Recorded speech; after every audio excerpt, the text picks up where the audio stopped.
Started. Mark record. Pause. Toronto, Audacity win. Skip to start. Pause. Playback meter. Playback. Recording. Audio setup button. Code. Recording. Audacity. Stereo. Microphone. Stereo. Audio setup button. Transport. 2-0 in 7th games. He stopped 23 Pause. Key. of 24 to win the Cup last June. At the other end, Joseph Wall couldn't play Game 7 last year.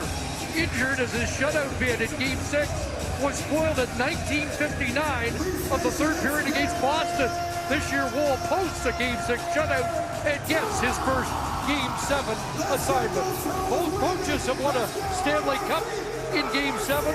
Both teams with 2 home wins and 1 road victory. Both teams have had a series lead. Game 7.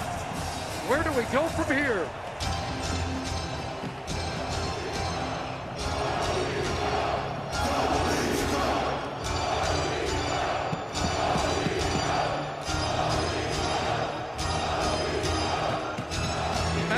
Against the Barkov line tonight. Starting lineups brought to you by Diamond and Diamond Lawyers, Canada's largest personal injury law firm. Recording meter. Record meter.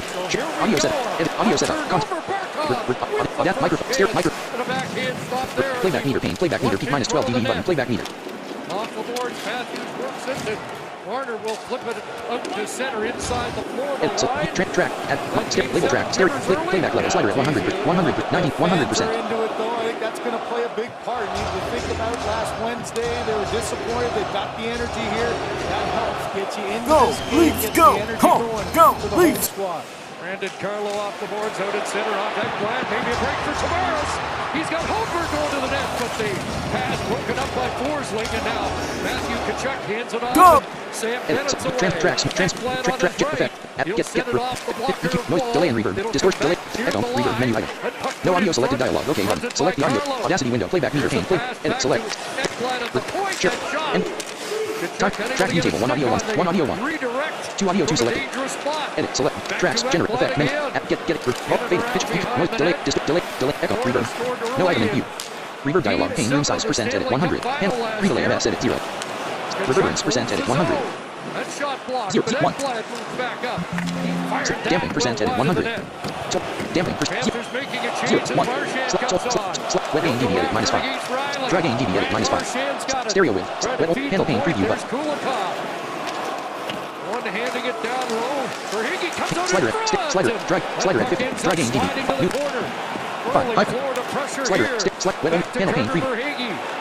End of the line. Kulikov. His shot up on the netting. And a fast start for Cancel Florida button. here Apply in the button. opening 1:49. Audacity window. Track 2 audio. So as a player too, you can take a breath right now. You're Edit. Select. going out there Tracks with menu so item. much energy. Mix menu. Mix stereo down to mono menu item. Mix and render. Mix stereo. Mix menu item. Application menu bar. Tracks menu item. Track view table. 2 audio. Go! Edit. Select. Track gen effect. Men. Get it. Fade. Pitch and EQ. Noise. Delay and reverb. Delay. Echo. Reverb. Men.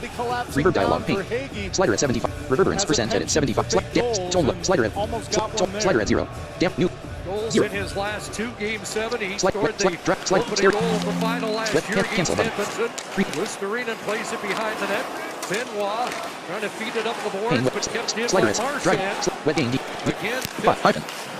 Dry gain DB edit 0. Stereo width. Slider at 100. Wet only checkbox check. Panel pane. Go! Can't apply. Audacity win. Edit. Effect. Add. Get pitch and tap. Auto duck. Amplify.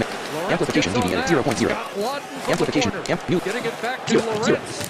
He's checked by Lundell. Pane. Panel pane. Presets and can't preview. By Yarncroke. And out it comes as Nate Schmidt. Panel pane. Amplification. Through center, red line and in for Florida. 6. Keep 9. 2. Hyphen. Catch there by Joseph Panel pane. Hall. Presets and settings button. Can't preview button. Kelly talked about that. What that might Pane. settle New. him down 0. into Period. the 0. game 2. as well. Hyphen. Amplify. New feature. Allow clicking checkbox on checkpanel pane preview. Apply button. Audacity window. Track view tables. Edit. Track. Edit. File. Audacity dialog. Share to audio.com. Export. New line. B. Again. Go. Max Domi checks at the Florida Go. line. Space. Gets it back. Audacity window. Track view table. 2 audio. Real tech up. Sportsnet. Florida. Zone diffy window. Save button. Sportsnet. 880 jet. 880 AM. Edmonton. A free internet radio. Tune in tab. Loading page. Clipchamp. Search tab. 880 jet. 880 AM. In a 3-2 victory over Boston. Sportsnet.ca news. Untitled video tab item. Upload to YouTube. Right, band on that. Home button. Keep home button. Again. Markov Upgrade. and Reinhardt without a goal in their last three. Evan Rodriguez Click. back. Contain style. In the Click. Florida Click. lineup and Workspace. back on Home. that top Heading level. line. Markov retrieved. Header group. But Marner Header. able Video name edit. one hand that outside the line. Ricocheted off Riley. Go. Oh. And Goal leads go. Markov back on Contact. Your media tab handle. Import media. Off the blocker wall. Open dialogue. Navigation pane. Document. Pictures. Carlo is in game Max 8. 7 against Florida 2 Items years ago local. when that mammoth 600. upset by the Panthers Beef baseball. against the Kim Talbot. historic leading G major Boston wave. Bruins. Giant steps up. Goal Leafs. Go Knights go 20. Gordon Brass. Goal Leafs go 29. Go Knights go. Goal Leafs go. Goal Leafs. Your media isn't back. Stage region. 53. Import media. Goal Leafs go. Wave. Goal Leafs go. Wave group. Add more options. But add goal Leafs. Back into the Leaf zone. Audio. Goal Leafs go. Wave. Export region. Upgrade account. Contain. Untitled. Export has started. Edit. Save. Upload. Send. Upload to YouTube. Upload to YouTube. Description. Edit. New. M-M-P-I-T space O S S. Up there by Benoit. It'll come back to Jones. He'll flip the backhand in behind. Downloading Goal Leafs Go made with Clipchamp.mp4 488 KB. Your video is ready. Downloading one files 100% complete. Downloads completed. Press Ctrl plus J to go to downloads. Thought it was out of play. Mikula found it. Played Untitled video. Unlisted. Description edit. Leafs will in game 7 and the fans will. New line. That was the lost puck. That was almost Kevin Bieksa time. There's Mikula again. Did that change direction in front? It's loose again. And a big stick check there by Ekman Larson to put up the fire. A. Hell. O. A. Here's Mikula again. Florida right back to the attack. Kachuk trying to sift it through. McCabe a whack at it. Knocked back to Kachuk. Here's Verhaeghe. Stopped by Wall. Loose in front underneath Tavares. And found here in the space. Leafs will work it back. Lawrence to McCabe. S. Lundell forces a turnover. Here's a chance in front. H. Wall can't clear the way. Unlisted. Tried to center. Unlisted. And Lawton closed down Category. on him. Film and anime. Scott Lawton. Sports. Lundell Find yes. No, it's not. Send to TikTok button. Upload to YouTube region article. Send. Save to send. HTTPS:/article. Save to Google Drive button. Collapse. Save to your computer. Edit. Graphic. Blank. 0. Side. Sometimes on the Tags road, edit. you've got Yeah. nothing to lose. HTTP They're article. really aggressive. No. HTTP article. Send to TikTok button. Collapse. Upload to YouTube region article. Period. Upload button. Send to upload to YouTube. Period. Upload button disabled. Upload button disabled. Period. Send to TikTok button. Collapse. Save to Dropbox. Share to LinkedIn. Video unmuted. Seek slider 0. Play video button. Pause video button. Video play. On top. Share. Save to. Send to TikTok. Upload to YouTube region article. In game 6 has had a great Sportsnet.ca news. Sportsnet. Sportsnet, Florida at Toronto, Game 7, audio playing tab item, sports. Sportsnet.ca news, scores, tab 3 of 4 muted, tab 3 of 4. Sportsnet, Florida at Toronto, Sportsnet, Florida at Toronto, Game. 880 chat, 880 AM, Edmonton, a free internet radio, tune in tab item. Sports. Clipchamp, search, sleeping tab item, clip. Video loading. 880 chat, 800. Sportsnet, Sportsnet, Florida. Wall out to shovel that towards Carlo. Sportsnet, Florida at Toronto, Game. 0% vertically scroll. Enter English, American Samoa, South, Margaret, pause button. Near side for Schmidt. Back in deep behind the net, Carlo. Up with that. Up ahead, Domi. And he is able to work it out, but took a hit from Kulikov. Again, the defense pinching in hard. You know that it's going to happen every time, so look for the Leafs. Try to make those short support passes. Take advantage of that aggressiveness. There's Nyes off the ski to Matthews, and back the other way comes Reinhardt. He'll drop it off Rodriguez. In behind the net, McCabe. Markov intercepts that. McCabe able to get it back. Austin Matthews, the game winner 2 nights ago. It'll come back to the line and across. Ekblad shooting, stopped, and held by Wall. Game 7, where heroes are made, and we never forget them. Mark record, pause button. Is learning to handle the swarm that the Panthers play with, and they have been swarming right out of the gate here in game number 7. Toronto managing to survive to this point, Chris. Yeah, it's a hornet's nest early, 7-0 the shots, 21-0 the shot attempts. Well, that puck dropped unfairly. Matthews will be kicked out of the face-off circle by Devin Berg. Chris Rooney, Johnny Bear get the Game 7 referee assignment. Johnny Murray, the other linesman, along with Berg here tonight. So Marner and Reinhardt Off the face-off, back to the line for Jones. Spins it deep. Tanev in the midst of it. Taken away by Marner. Leafs get pointed in the right direction. Up ahead, nice. Just plays it inside the line. But back the other way, it's kicked back to Barkov. The Florida captain works his way in against McCabe. Flips a pass off the board back to the line. It jumps the stick of Rodriguez.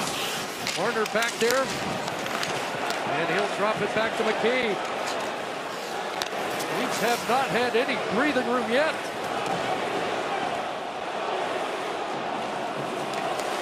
Tanev barking some signals up ahead to Tavares, and Forsling was watching him. Tkachuk flips it back inside the line. Benoit trying to knock down a bouncing puck. He got nailed by Bennett after a hit on Verhaeghe, and now John Tavares works his way out. Here comes Nylander. Tavares over the line check. Nylander follows. He'll have to tag up on the delayed offside. Nylander with Game 7 goals in 2 of the last 3 for Toronto. Verhaeghe sends it off a stick and on to the screen. Bet365 has a new and exclusive game, Prize Matcher. Download the app and see why it's never ordinary at Bet365. Watch as Britain's best amateur bakers take on new baking challenges and show off their culinary skills. Watch the Great British Baking Show for free on CBC Gem, Canada's home for streaming. Scott Lawton battles to win that draw against Lundell. Gloved down here by Louis Karinen. Marchand in the corner, already a couple of shots for Marchand in this opening period. Lundell trying to cycle it back into that corner. Louis Karinen up with the puck. Watched there by Riley, taking over Marchand. That pass off the stick of the Ritz goes high. Lundell on it. Every race early being won to the puck by Florida. Nate Schmidt across. Kulikov, that off the stick of the Ritz, and he'll take charge and head out. Plays it off the boards, trying to catch up to it. And Kulikov bumps him away. Yarncroke turns Kulikov back. It's been a hit, cut off here by McCabe, and he got bounced by Kulikov before he could do any damage. Boy, just saw him at the last second, too. That collision could have been a whole lot worse than it ended up being because of McCabe's adjustment. McMahon take it down. The fans react. Referees do not. And away goes no set shot. It goes high. And it did catch the netting. And play is halted. Well, just such highly contested puck battles that are happening all over the ice. You expect no less in a Game 7. An opportunity to get to the puck, trying to get some forecheck going, and Lorentz gets bumped off by Kulikov, and then McCabe at the last second just able to see that one and avoid it. The last minute, no sec, the fourth line's going head-to-head. That one off the knob of Joseph Wall, up and over. It's those battles again. You know the pressure's going to come, so you have to have poise and confidence in making those plays and absorbing the hits.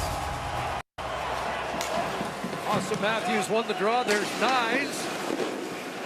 Early going, but Nyes, even in the warm-up, looked a lot more comfortable than he did 2 nights ago. Back to the line, that shot. It's traffic in front. Recovered by Matthews. Up ahead it goes, and Marner taps at it, and he'll able to work it out. And now he'll go to the attack. Matthews over the line, and a backhand ends up wide of the net. Sam Reinhart, the puck will be kept in. Off Nyes, goes wide. Nyes, and he sends that wide. Marner steps into his man. It'll be played back out. Matthews with a thunderous hit on Reinhart.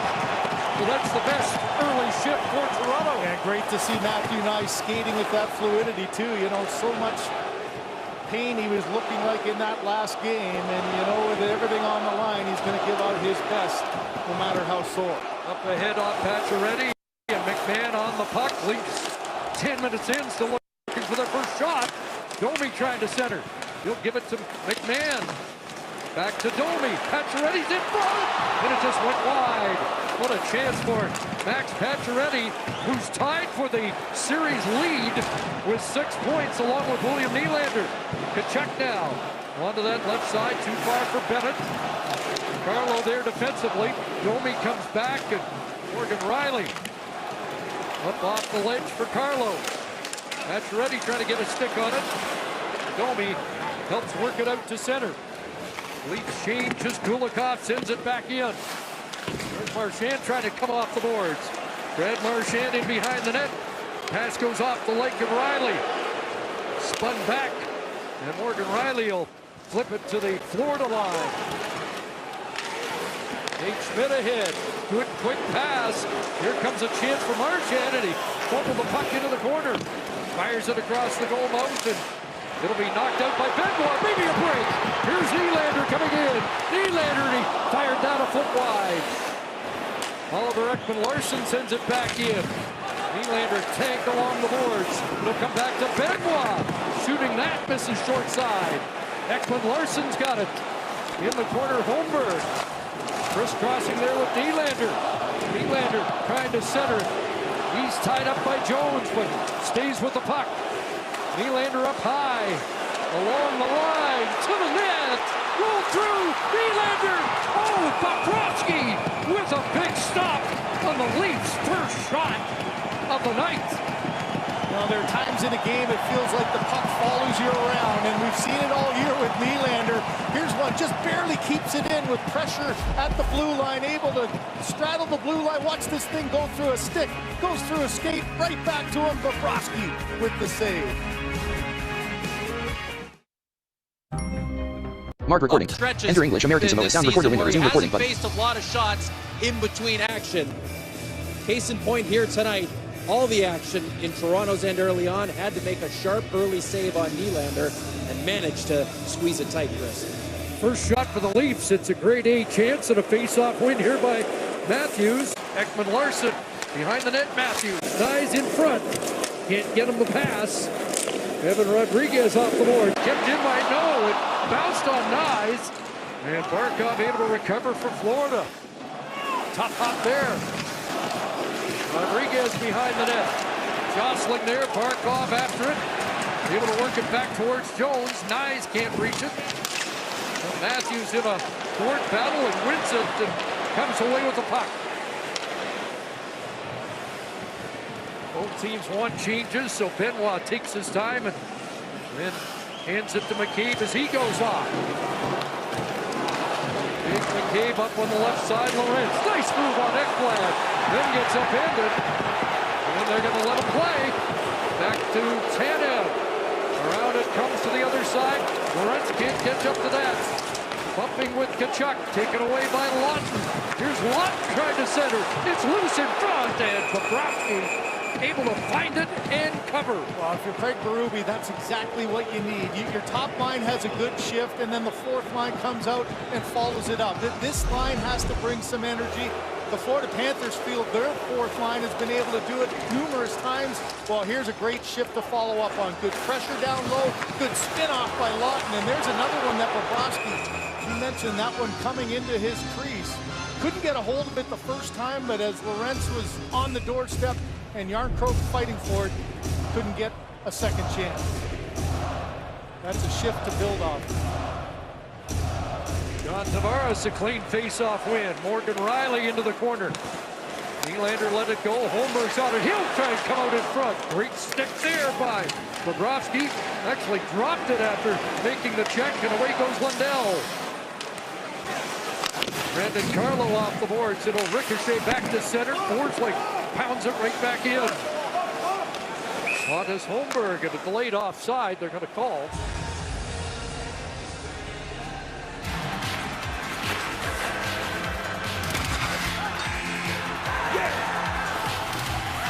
Download the Bet365 app.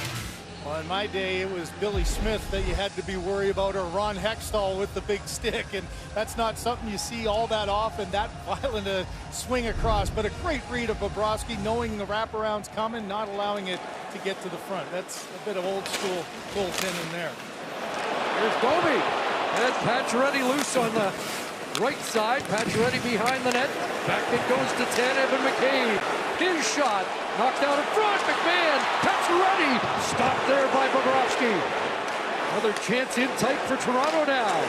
Tanev and McCabe. Domi up high in support. That one deflects wide. It does come down. Another puck that nobody tracked for a moment.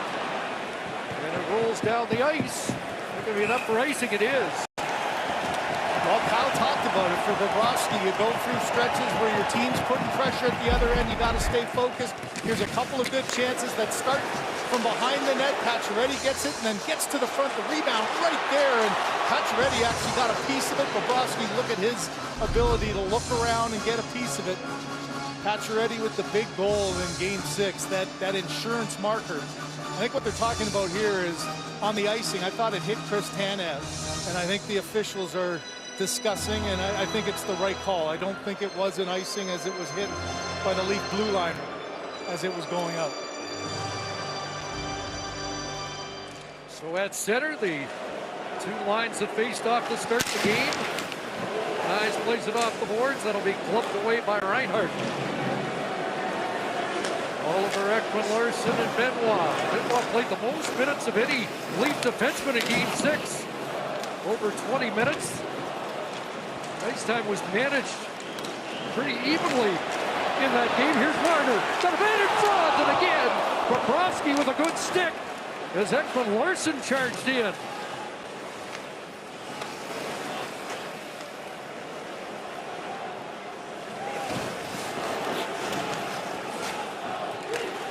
Benoit and Riley get it out to center.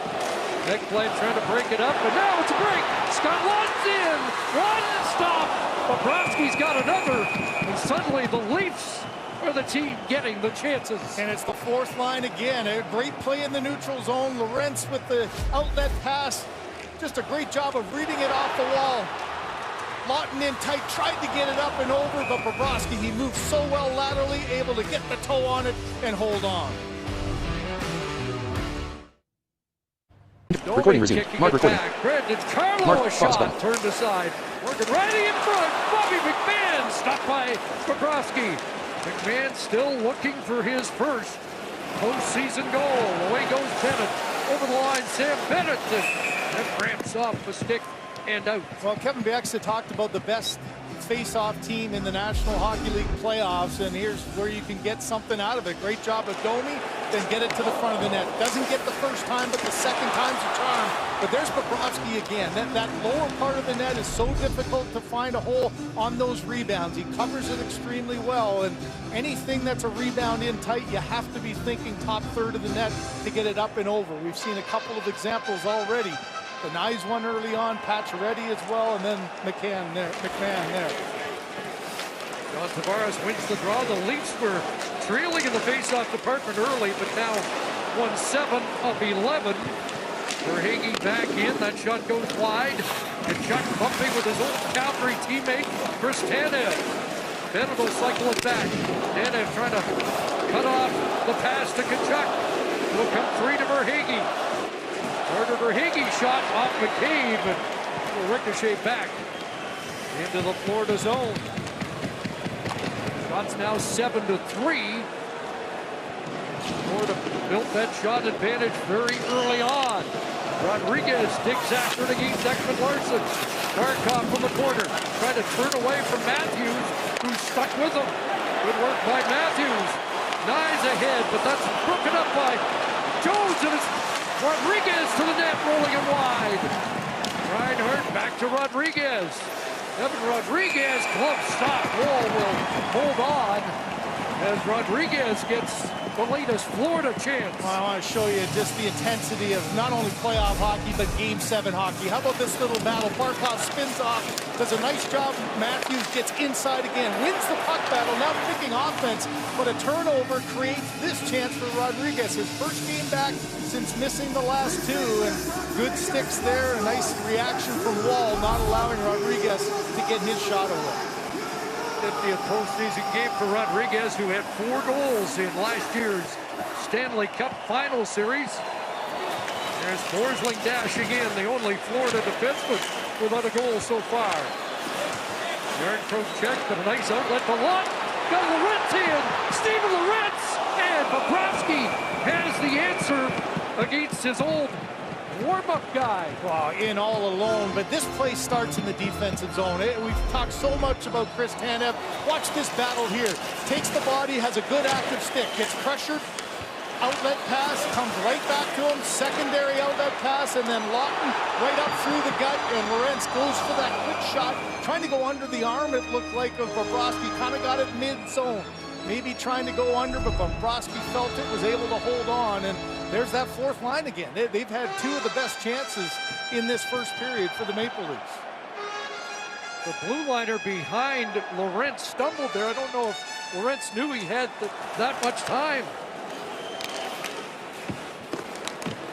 Bobby McMahon trying to center that for Domi. There's back Domi. Back towards McMahon. They scrape the boards and McMahon's on it. Back to Morgan Riley and across. Carlo throws it at the net. Vacuumed up by Bobrovsky. Rogers is Canada's home of hockey, and tonight, proud to celebrate the Stanley Cup playoffs with fans across the country.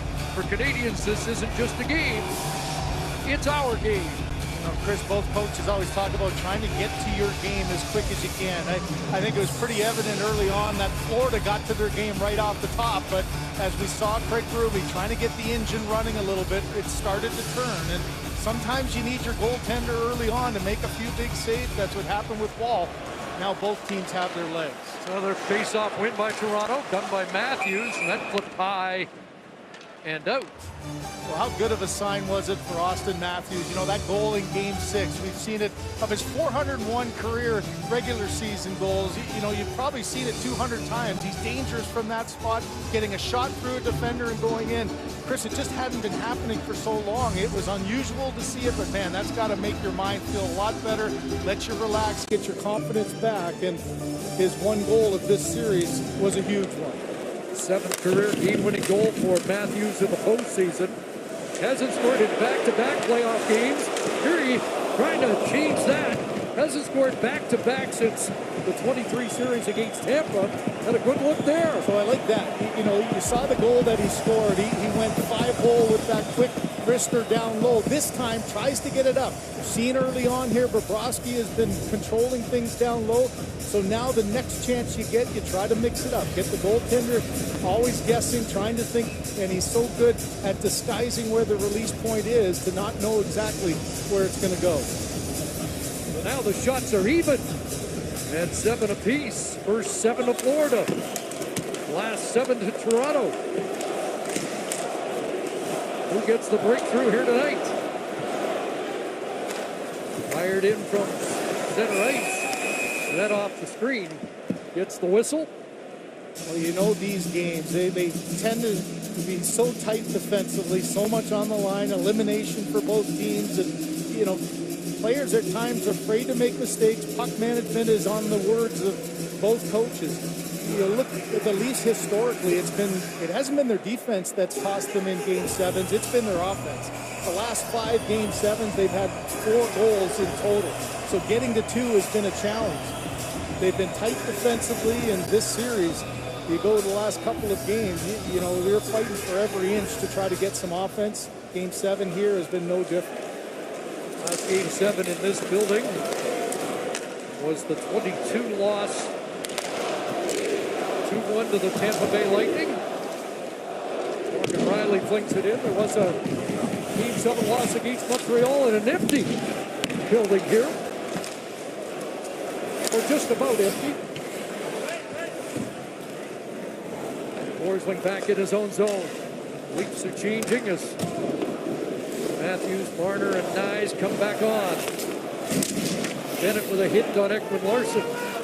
Matthews in the corner gets tied up there with the official and Tkachuk, but able to work it loose as Tkachuk retreats on a change. Benoit straight ahead. Won't get it deep, but gets knocked down by Jones. Eagle off the boards. Marner jumps on that. Nyes can't reach it. Look out, the Leafs have too many. They're going to get called for it. Otherwise, Florida might have had a break. Oh man, Tanev he jumped out too early. It's the responsibility of the player on the bench to read what's happening on the ice. Benoit was coming. A bench minor penalty, too many men on the ice. And then the puck ends up by the Toronto bench. And just watch top right of your screen here. It looks like it's going to be an offensive chance, and that's Tanev jumping out. Benoit went to go back, and it is the responsibility. So you can't go too quickly, and you can see Benoit trying to get back. It's too late. Tanev plays the puck. So the game's first power play goes to the Florida Panthers. Florida 0 for 4, game 6. 3 for 9 in this series. And the Panther power play has been particularly good on the road, where they are 38.9%. Have struggled at home, but not away from home. Back it comes to Ekblad. They've got Jones and Ekblad with Reinhardt, Barkov, and Tkachuk. Tanev can't clear. Kept in at the line. Broken stick for Florida, but it's been retrieved by Reinhardt. Matthews gets it down the ice. Another good stick battle there. Matthews gets a little tap from Marner. He did a good job of, Barkov was trying to hold him off the leg and make a play. In the late stages here of the opening period, Leafs trying to get out of the first period unscathed here. Ekblad sends it around. Tkachuk will play it back. Nobody home. And Seth Jones back in his own zone, 80 seconds left in the first period of game 7. Jones flips it back. In comes Reinhardt. Takes a long look across for Jones. On that left flank, Tkachuk. Had a little trouble with it. Now they'll get it back to Tkachuk. Matthew Tkachuk trying to force that across on the stick. Final minute of this first period. Tkachuk centers off wall. Right back to Ekblad. The former Barry Colt sends it wide. Bouncing again on Tkachuk. In behind the net, Reinhardt. Barkov. He has a power play goal in this series. Barkov down low. Tkachuk gives it back to the captain. Up high. Shot. Rebound. Low. Still down. Then it'll come back to the line. Jones again stopped. Rebound found and cleared by Yarko.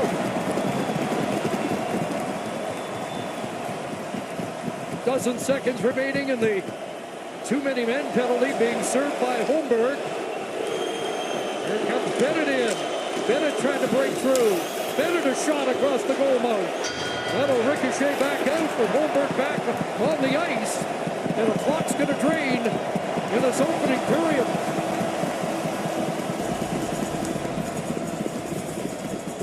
Fans saluting a penalty kill that is able to keep Florida off the board. The shot's 9-7 in favor of the Mark recording. Panthers. Pause button.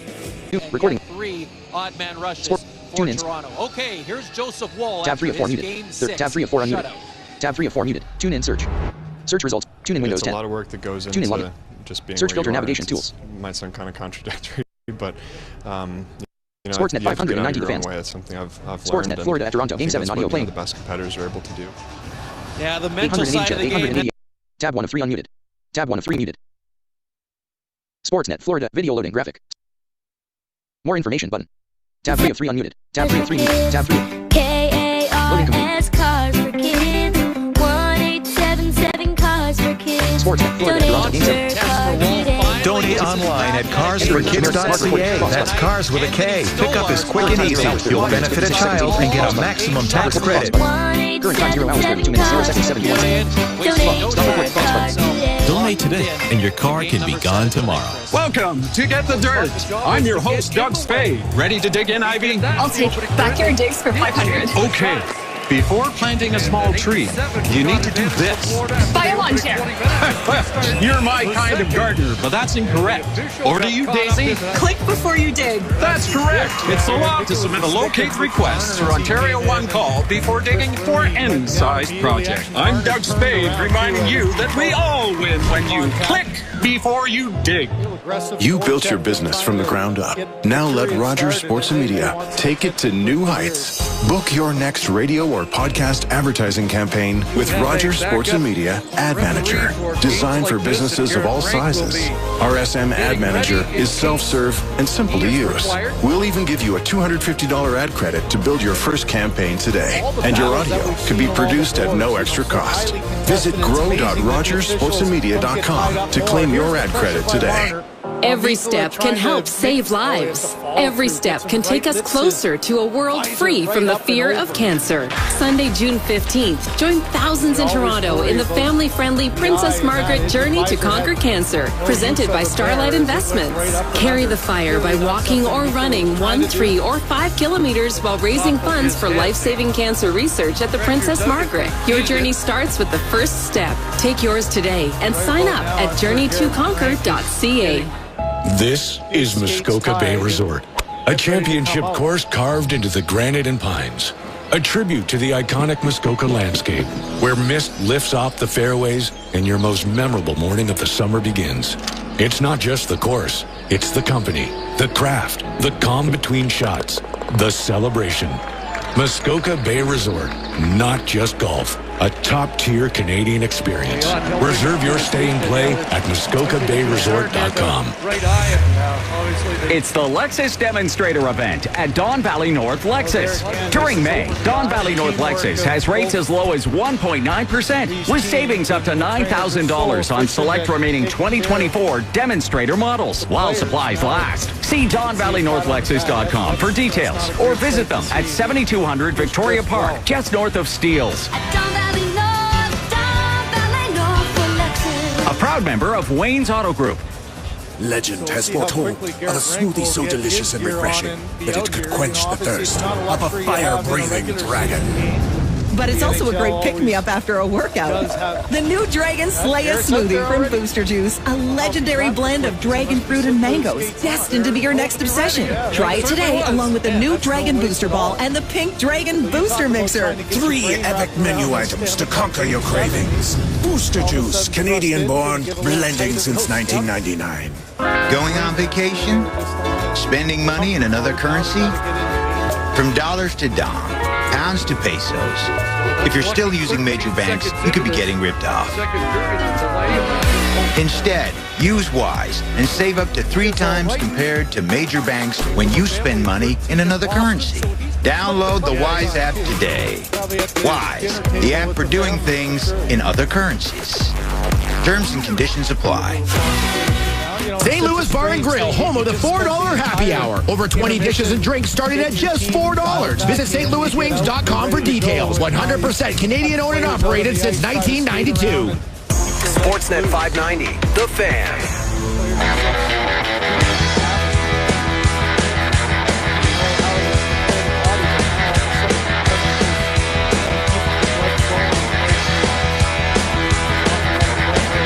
Welcome back to Sportsnet tonight on the Sportsnet Radio Network. Joe Ellie, Roger Lajoie here with you. We are here until the conclusion of Leafs-Panthers Game 7. Zeros at the start of the second period. You can watch it, as always, on Sportsnet and the CBC. Of course, at the conclusion of this one, Leafs Talk with Buckets, McKee, and Bourne will come your way on the radio, on Sportsnet's YouTube page, and on Sportsnet Plus. So be sure to stick around for that. We'll be checking in on the Leafs game throughout Game 7. But joining us right now to chat some PGA leaderboard, the PGA Tour, of course, having the PGA Championship today. Chatting us, that is Eric Patterson, golf writer and reporter for The Score. Eric, how are you? I'm doing well. Thank you so much for having me. Quite the day at Quail Hollow. Yeah, no kidding. I mean, John Rahm collapsing down the stretch. Scotty Scheffler winning I believe his 3rd major of his career. And I got to say, Eric, it's pretty incredible that I guess I didn't realize it was exactly a year and a day after this happened, but after like the lasting image, I guess, of last year's PGA Championship was Scotty Scheffler's mugshot, that he's the one to go on to win. That's how sports work, I guess. Check that area. Yeah, I mean, if he didn't get put in handcuffs last year, he might have won that tournament. But that kind of derailed it. Luckily, he stayed out of the jail cell this week and took home a 5-shot victory. So a pretty convincing win from Scheffler. Just pretty dominant from start to finish. And yeah, today everyone else kind of wilted away, and he did what Scotty Scheffler does and hung in there, birdied the holes he needed to do, and pretty comfy finish on 18. Well, and that's especially the case. It's the perfect setup, Eric, when you look at the week as a whole entity. I mean, you know, Scotty 69, 68, 65 on moving day. That's when he won the tournament, really. And today, having, you know, an even par 71, while the rest of the field struggled. A lot of guys, not just one golfer imploding, a lot of guys just falling off the leaderboard. And if you can maintain par and you got a 3-shot lead, of course you're going to be able to cruise in. And yeah, I got to within 2 shots at one point, but basically that's about as easy as you win a golf tournament these days, especially a major. Yeah, you're right. By bringing up yesterday, this closing stretch, the last 3 holes at Quail Hollow are pretty difficult. You finish his last 5 holes at 5 under, which is kind of how you put the tournament to bed before the final round starts. So going into today with a 3-shot lead, it would have had to take a Scheffler collapse or something extremely special from someone else. I mean, John Rahm, he tried. John Rahm's out there. He was right in the mix, but like I said, those finishing holes at Quail Hollow can eat you up, and Rahm went 5 over on the last 3. So he quickly took himself out of the picture. So yeah, for Scheffler, pretty standard day for him. A few bogeys, but he birdied the 2 easy holes on the back 9 and just kind of coasted to a victory. Yeah, you mentioned the back 9. He really did step on the gas. And you mentioned John Rahm too. We're talking about how he didn't have the greatest finish, and the Quail Hollow, which is where you still are, of course, has the Green Mile, which I understand that's what they call this 3-hole closing stretch. I'm just curious, what makes it so treacherous, I suppose? It's just extremely the length of it, obviously with the mile associated to it, it just makes it very difficult. 515-yard par 16.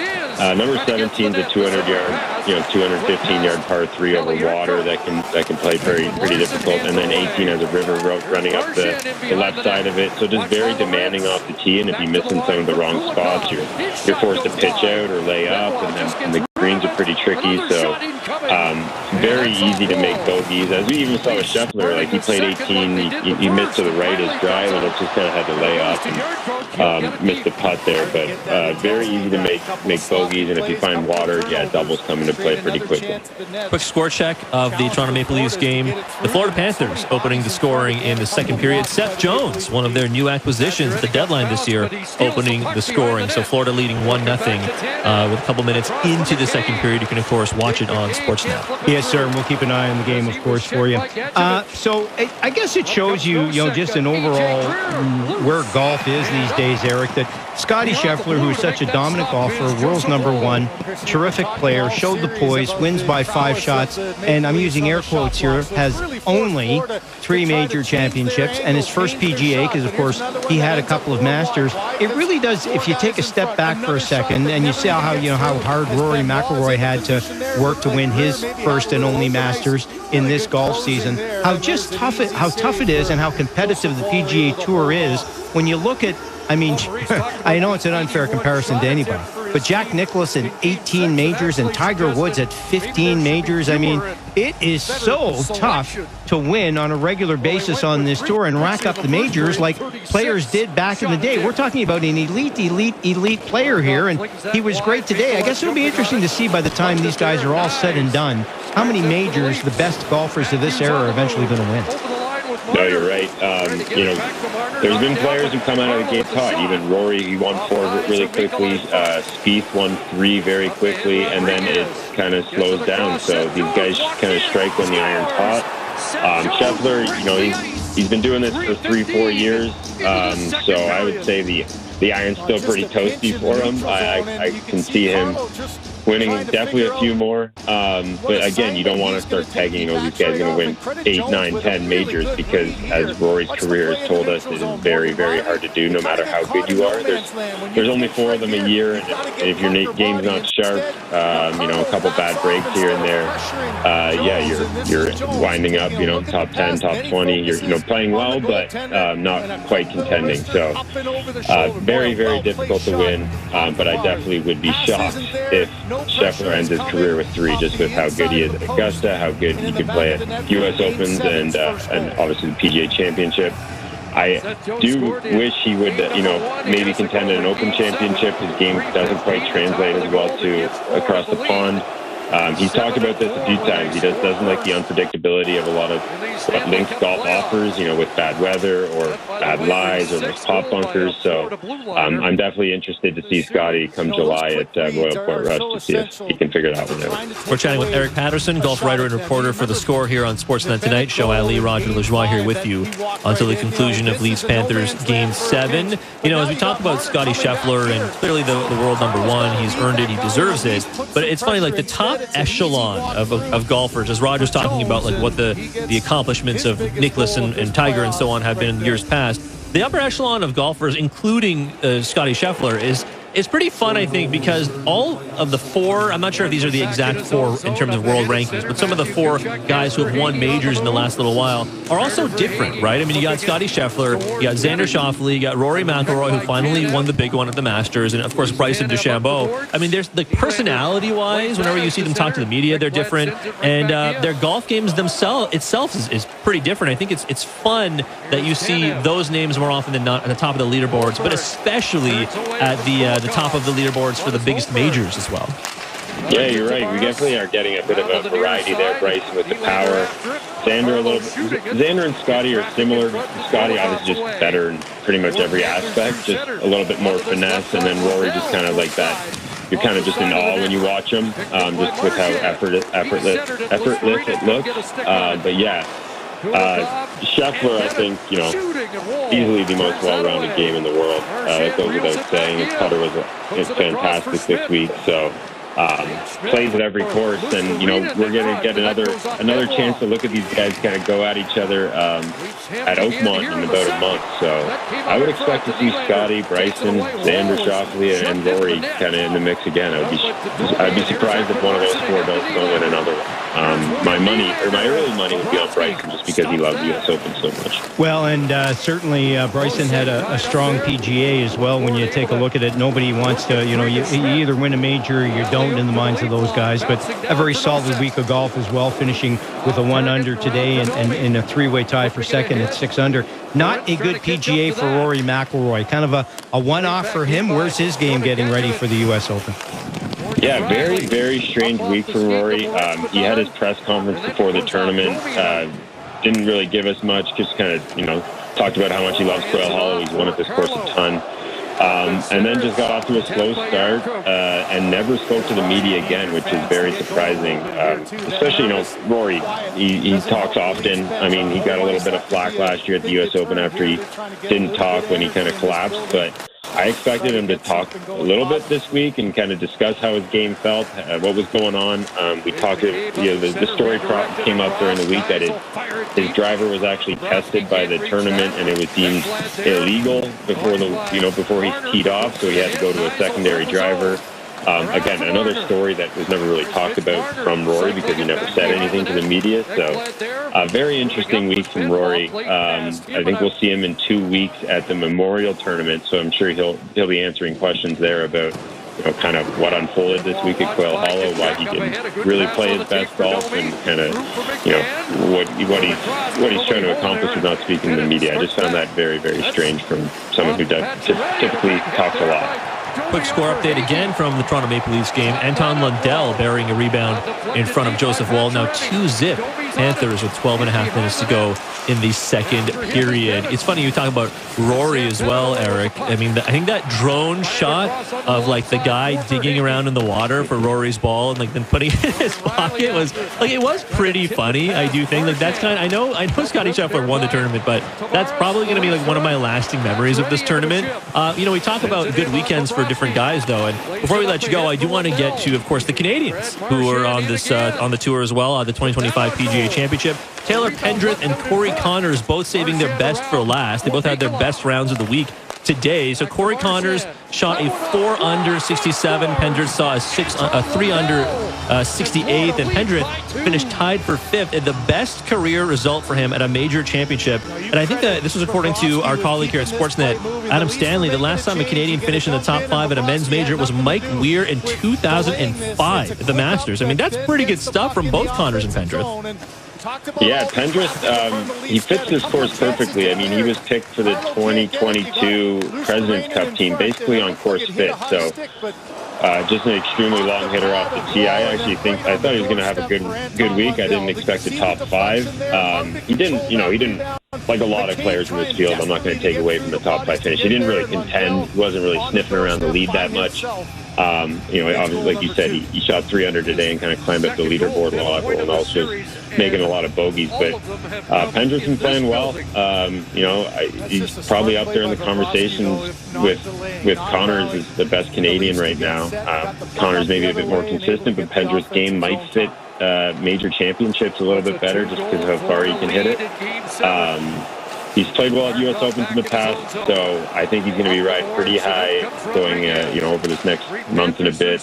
We got the Canadian Open coming up, and I think that course is going to fit him perfectly. I've played it a couple times. It is extremely long, maybe one of the longest courses these guys will play. So when Pendrith comes back north of the border and plays TPC Toronto, I would expect another really high finish from him there. Well, Canadian Open coming up June 5th to 8th, Eric, and it should be a great event and in the Toronto area again. So lots of excitement for Canadian golf fans and so many Canadian golfers. It's going to be hard to beat what happened a couple of years ago at the Canadian Open, but here's hoping for another great event here. So many good Canadian players now.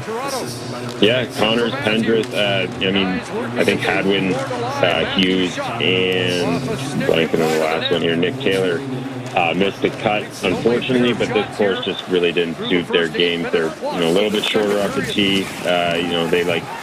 They like those tight little courses like that Taylor won at, Oakdale. That was perfect for him. So I would expect him to bounce back. There's still plenty of golf left to be played this season before the playoffs. The Canadians are rolling. It would be nice to find another one in the winner's circle here. It's been a little dry after a good run last year, but I wouldn't be surprised if Pendrith contends again very shortly. We're chatting with Eric Patterson, golf writer and reporter for The Score. Eric, we appreciate you doing this for us. Thank you so much. Thank you so much. Hopefully the Leafs can turn it around. Well, there he goes, Eric Patterson, golf writer and reporter from The Score, joining us here on Sportsnet tonight. And to Eric's point about the Toronto Maple Leafs, we had the brief score updates where it was 2-0 Panthers. It is now 3-0 Panthers. Cue that escalated quickly gif, Raj, because that really did turn around in a hurry. Well, the Panthers are just carrying the play to the Maple Leafs for a long stretch of this game. Shots are now 17-8. We talked about the terrible start that the Leafs had. They regrouped at the bottom half of the first period, managed to get out of the first period scoreless, even with Florida having the only power play, so that was a plus. But man, quick goals and just dominating plays by the Florida Panthers right now, and the Leafs can't keep up. And after that third goal, Craig Berube, you don't see this very often, just losing it a bit on the bench. What do you say? It's game 7 of the series, and I don't want to say the effort's not there. I don't go that direction, but Florida is carrying the play right now. So if you're not a Leaf fan, not paying attention to the game, listening to us, we're keeping you up to date, and the news is not very good for the Leafs right now. Still half a game to play, but boy, not what the Maple Leafs wanted. Yeah, sure. 3 goals in the span of about 6 minutes after no goals in the first period and change. So the Leafs got to turn things around here in a hurry. And like you said, Craig Berube just yelling at the bench to his players to get going here. So we'll see if they do turn things around. 10 minutes to go in the second period. They trail the Panthers 3-0 right now. You can watch this game on Sportsnet and the CBC. Let's take a quick break here, Raj. On the other side, continue chatting some Jays and hear a little bit from the principals after today's series loss. John Schneider, Jose Barrios speaking to the media. We'll hear from them. And of course, at the second period intermission, we will chat with Stephen Ellis as well from Daily Faceoff. Get his tone on what went wrong for the Leafs in the second period. So still lots to come. We're here until the conclusion of Leafs-Panthers Game 7. You're listening to Sportsnet Tonight. Show Ali, Roger Lajoie with you on the Sportsnet Radio Network. Before putting in a pool, you need to do this. Click before you dig. Correct. It's the law to submit a locate request through Ontario One Call before digging for any size project. We all win when you click before you dig. Hey, want to unlock an offer of up to $7,500 cash and value on your mortgage? All it takes is switching to ATB.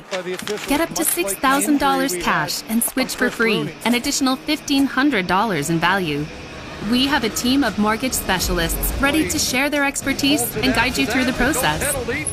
Open the door to new possibilities by going to atb.com/mortgage offer.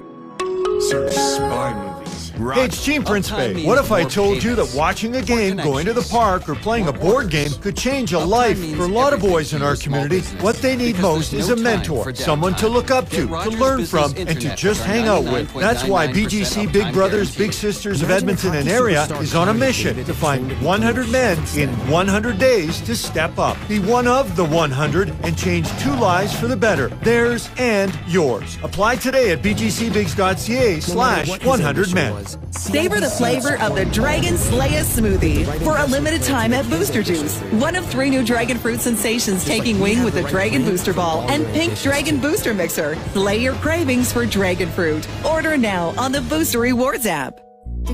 Sometimes I feel a bit helpless with the state of the world, and it feels really hard to make an impact on people's lives. I donate because it makes me feel better to know that I can actually do something today to help people. Donating blood helps me feel like I'm making a difference in the world. Canadian Blood Services. Experience what you get when you give. Book an appointment at blood.ca. Sunshine day. Your motorhome or travel trailer isn't just for getaways. It's a moneymaker on wheels. Most RVs sit parked in the driveway. With RV Easy, you can rent out your RV and earn over $20,000 this year. Founded, owned, and operated by Canadians, RV Easy takes care of everything, including full insurance on every rental. And best of all, you choose when to rent and set your own pricing. List your RV for free today at RVEZY.com. That's RVEZY.com. RV Easy. Rent your RV, make money easy. It was a Riley day in Pizzaville when hockey star Morgan Riley asked for a really big pizza. So we made an 18-inch extra large, 2 inches bigger than the big pizza conglomerates. He liked it so much, we decided to name it after him. Now you can enjoy the Riley Big Pizza without ever being slammed into the boards. Call Pizzaville at 736-3636. Hey, want to unlock an offer of up to $6,000 in cash on your mortgage? All it takes is getting a mortgage with ATB.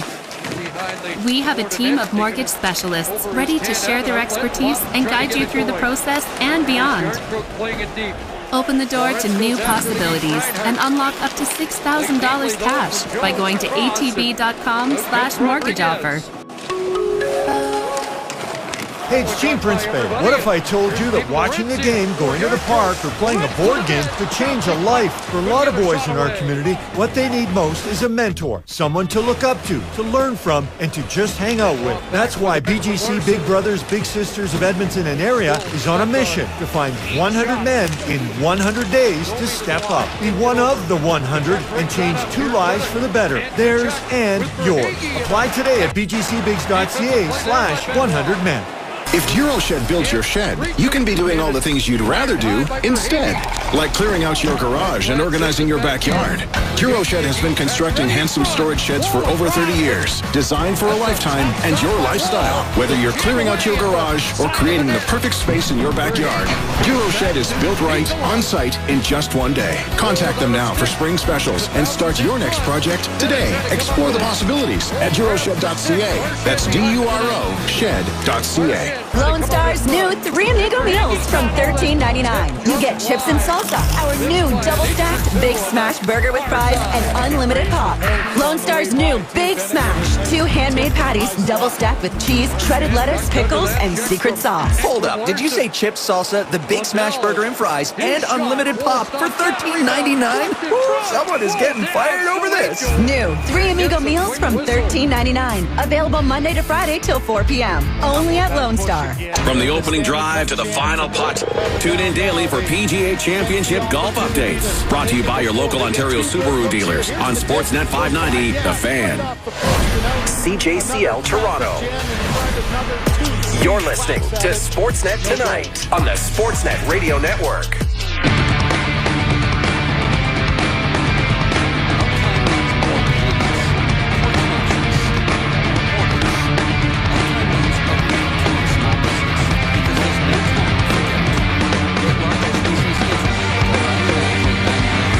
Sportsnet tonight, Sportsnet 590, The Fan, and the Sportsnet Radio Network. Roger Lajoie, Show Ali with you.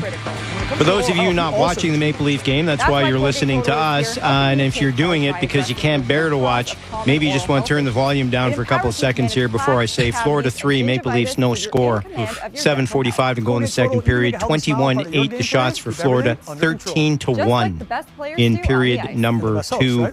The Panthers at the moment dominating. Looks like Florida's got a taken a penalty here on Max Pacioretty, or is it Max going to the box? But regardless, it is not a good game so far for the Maple Leafs, and especially the second period where they have been just dominated by Florida's speed. The stuff that we were afraid of from a Leaf perspective at the start of the series has come to fruition so far. Yeah, you said the shots there, Raj, 21-8. Well, that's 13 in this period alone. There's still 7:38 to go in the second period. 13-1 in favor of the Florida Panthers. My goodness, I frankly blame Austin Mackey. I blame Austin Mackey. Well, look, we've got to start blaming anybody. That's what I mean. Listen, Eilish Forfaller's dog with that thing earlier, and like that started. That really set the tone. In my opinion, set the tone. She said Bunker wasn't wearing it. Maybe he should have been wearing it tonight. Well, that's the point I'm not trying to make here. I'm looking for excuses for this. There's still lots of time to play. That's about the only thing we can say right now that's positive for the Maple Leafs. Now, full post-game coverage is still coming up. Okay, JD and Sam, don't lose faith. JD and Sam will have Leaf Talk, and Show and I will wrap it up with If you don't want to lose faith, Roger, do not read McKee's Twitter feed right now. Don't do it. Don't do it. Just don't look. Someone's going to have to check in on him at some point. That's the only thing I'll say about that. However, there is still some time left. Lots of time, actually, in the second period. There was no penalty on that. 6:45 to play in the second period. Still 3-0. Leafs just getting their second shot of the period. Roger Lajoie, Show Ali with you. The text line will be open. It's always open. 590-590. Standard data and text rates may apply. Name and location, please, if you are texting. You can hit us up on X as well. We will take your comments. A lot of you watching the game, you're still following us on social media, or maybe you're checking in, getting the score from us, and want to hear some baseball talk. I got great news for you. We've got a little baseball talk for you right now. John Schneider is a guy who's been under the gun a little bit now with the Jays' 22-24 start. A good effort against the Tigers. Again today, a good series, but they lose 2 out of 3. 2 games under 500, and San Diego is coming to town. Another tough one for the Blue Jays today. John Schneider addressed the media. Here are his post-game comments. John, what are you learning about your team as they seemingly fight through different versions of the same game day in, day out? I'm getting good at it. I think the first thing is that they don't quit. You know what I mean? They're in so many games. We're in so many games. And like I said last night, sometimes you get the big hit or the big pitch, and sometimes you don't. But it seems like it's a lot of really tight games against a really good team. Probably happen again on Tuesday, but it shows the fight, it shows the will and the want to win, which is great. You guys have obviously won your share of these, lost your share of these. But for you, when you look through elements that contribute to wins in these games, what are some of the factors that allow teams to get that big hit in that play at times? I think when it's tight like this, you got to play tight. Not tight nerve-wise, but just tight fundamentally. And it could have easily been an error by the third baseman. I'm glad it's a walk-off homer. Just little things like that, things on the bases. I think all those little things have to be synced up and give yourself a little bit more margin for error is kind of the way I look at it. Boy, how about that break there for the Leafs? Carlo down on his knees. We just sort of passed the 1/4 mark of the season, and it feels like the team's been like 3 different things, right? You were that small ball team that scored timely hitting and great bullpen at the beginning, and then you had that 3 weeks where nobody was scoring, you couldn't hit a home run, and now these last, it's the comeback kids and games like this. Do you feel like an identity for this team has emerged yet in the season? I know it. It's there. I just don't think it's been a consistent way of doing it. I think the identity is a really close-knit group that is going to do anything that they can to win every single day. But I think Hopefully it kind of just meshes together at some point where you're getting consistent offensive numbers. I thought the bullpen was great this series against this team, and you get good starting pitching. I think that's kind of any manager's dream of a winning recipe, but it has been weird to where it's been kind of one extreme or the other. But these guys they'll figure it out. I think it'll come together, and when it does, it'll be a lot less stressful. You haven't been shy about using the younger relievers in leverage like you did with Fisher today after, I'm assuming, he'd impressed you in his first few starts. Was there a thought there, maybe asking Jimmy for 4 outs or in that spot? No. I think, you got to take care of those guys. To me, I almost say it's a big ask to have Jimmy come in down by 1. You'd rather not do that. There was a couple guys that were down today. Yariel, Chad, Little. So I think that it's an opportunity for someone who's throwing the ball well to step up. And he's got a great breaking ball, slider, curveball, and just kind of backed up on one to Torkelson. But I think the more they can get in those spots, their confidence gets a little bit higher. And as a whole, he's been pretty damn good. In his outings here, and it was just one bad pitch today. But certain days like this happen where other guys got to come in and get the job done. Jose had a pretty good amount of traffic today. What did you make of the way he kind of navigated his way through that? Yeah, kind of like a pro. There was traffic. He kind of got the ball out of the middle of the zone as the game went on, I think, and made some adjustments. He made, the strikeout on the changeup to Torkelson, the fastball to Baez, getting out of some big spots. That's good to see, him missing bats like that. So he navigated really well. You look up at him, his pitch count wasn't that high, which was kind of, it was a unique way to get through 6. But he made big pitches when he had to. I thought he made some adjustments as the game went. Since when were Canadians not John, that bottom of the first looked like it could have gone very differently. Yeah. What do you make of the 2 catches from Badou in that moment? 2 great catches. I thought the first one was off the wall, really. I think, and we've talked about it with the guys, just be a little bit, more careful with nobody out there, being a little closer to the bag.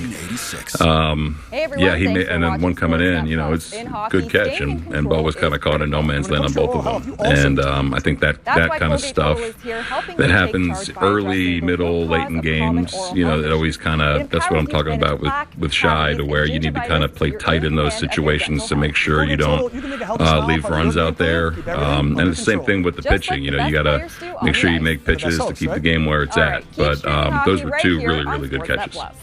The game just ended. Maybe you didn't get a chance to talk to him, but how did Tony feel to be back in the lineup? Yeah, it was good. He was, moving around well this morning, and I thought he took some really good swings today. He's sitting on changeups with Canely there. I thought he just missed some balls. That's kind of been the story of his season. So stick with it, you know what I mean, and get back to work on Tuesday. I think it's a good off day for everyone. Everyone's kind of grinding a little bit physically, but I thought his swings were better today, and he just missed a couple. And you got to keep plugging.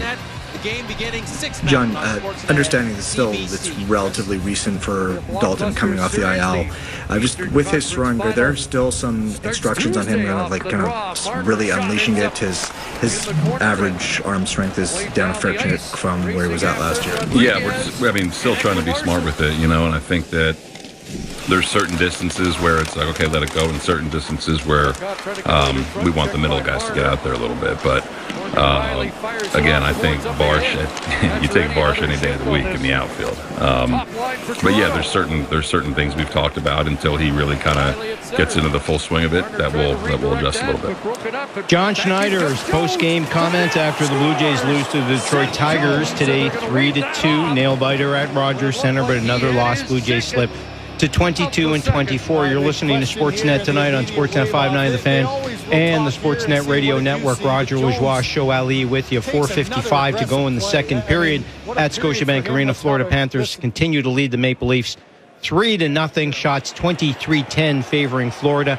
not much positive at all right now. So for the Maple Leafs, they need, I think they desperately need a goal before the period ends, and obviously a much better third period before it has been all over. Yeah, I think the only positive is that it was 4-0 briefly, and that goal got waved off. That's probably the only positive thing that's happened so far in the second period. Yes, that disallowed goal is the highlight of the period. That shows you what kind of period it's been for the Maple Leafs. Of course, we have full post-game coverage coming up. JD and Sam have Leafs Talk. Show and I will have more coverage after they're done as well. Okay, so speaking of that post-game, one positive for the Blue Jays, Jose Barrios again with a solid 6 innings. That Jose Barrios kind of style. Always gives you a chance to win. He did again today, and here's what he had to say when the ball game was done. The situation room will look and say, was it what the officials saw? The officials were thinking that that first inning was tough. I left some pitcher close to the plate, and they took advantage and do me a damage.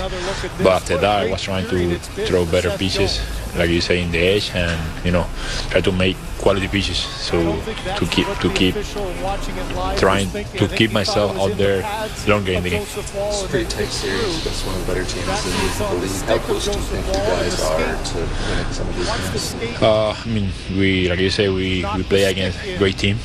They've been playing the game pretty well.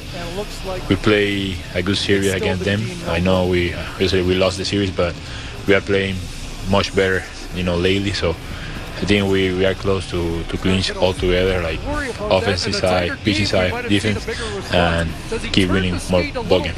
These last 2 weekends, you played two of the best teams in the league, Seattle and Detroit, and you've more than held your own. What does that tell you about the team? It tells a lot to us. Obviously, we are playing better lately, like I say, against a great team, and we are playing good baseball. So, but one thing we have to know is baseball is a game we have to come for either to win or lose, and that's the only choice we have. And sometimes we lose the game, but not because we lost. We are a bad team. We are playing better, and like I say, we are close to clinch altogether. What did it do for you on the mound when you give up a couple of runs in the first inning, but you've seen these last couple of weeks 2-0, 3-0, 4-0. This team has consistently come back to make it a win. Yeah, I know that. Having that on my mind, I know if I keep the game close, we still had a chance, and I tried. I did my best. So yeah, their team been playing well, and today they won the ball game.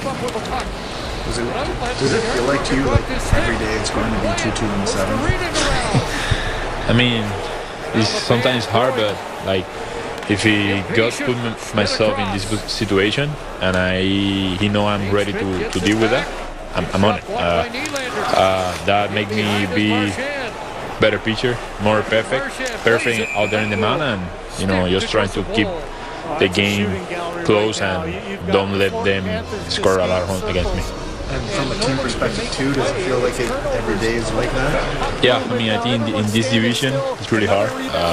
I've been noted more often now, like being here, play against a lot of good teams, and also we know we are a tough division and everybody wants to win. So I think that's going to be like that all season long. Does the American League in general feel a little bit tougher this year? Just looking at the AL Central and teams. Yeah, I think overall, like MLB, every team has the chance to win a ball game. I think every team has a lot of good players in each team, so that's fun. Nobody say it's gonna be easier, so we need to do our thing. So what have you seen so far that elements that this team needs to have to more consistently win those 3-2 games? It's hard because those kind of games, both teams had a chance to win. So those kind of games gonna be for just one run, either good swing or either bad pitch, and the offensive take advantage. So, but if we continue to do our thing, like keep consistent, keep together, and making quality pitches and at bat, and the offensive side keep taking quality at bat, we will have a chance to win ball games. Jose Barrios keeping positive, and certainly a lot of positive about the way he has been pitching. He's still the workhorse. Guy gave him 6 solid innings, chance to win the game, left with the score tied 2-2.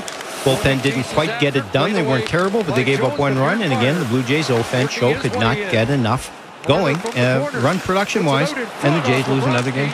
It's true, and you know what, Raj? I mean, I'll take the outing from Barrios because he gave you a chance to win. The bats did not necessarily come through, but 2 runs over 6 innings of work. If you compare that to his last outing, I mean, he gave up 6 earned runs against the Tampa Bay Rays, and that was the game they lost, 11-9 with the late home runs by both teams. So, yeah, I think you'll take it. You know, he gave up 2 runs and only 1 walk today, which is walks have been an issue for Barrios. So maybe, I know he had to grind and gut through the start. Maybe something to build on for him. Well, for sure. And listen, he's a quality guy for most of his career, and I look at a bad start for him as more of a blip. We'll see. His overall numbers are still relatively decent, but you're not going to win many ball games only scoring 2 runs, and they wasted a good effort and a quality start from him today. We'll see what's up. What's up at Scotiabank Arena is not much if you're a Leaf fan. They still trail Florida 3-0 as the period winds down. Panthers out shooting the Maple Leafs 25-11. Full post-game coverage on the way. Text line will be humming. 590. Standard data and text rates may apply. Name and location, please. We'll read your text and your comments when coming up. We're also going to have some more Leaf talk coming up as well. Stephen Ellis is going to join us from the Daily Faceoff to recap Period 2 as Sportsnet tonight continues. Roger Lajoie, Show Ali on the Sportsnet Radio Network.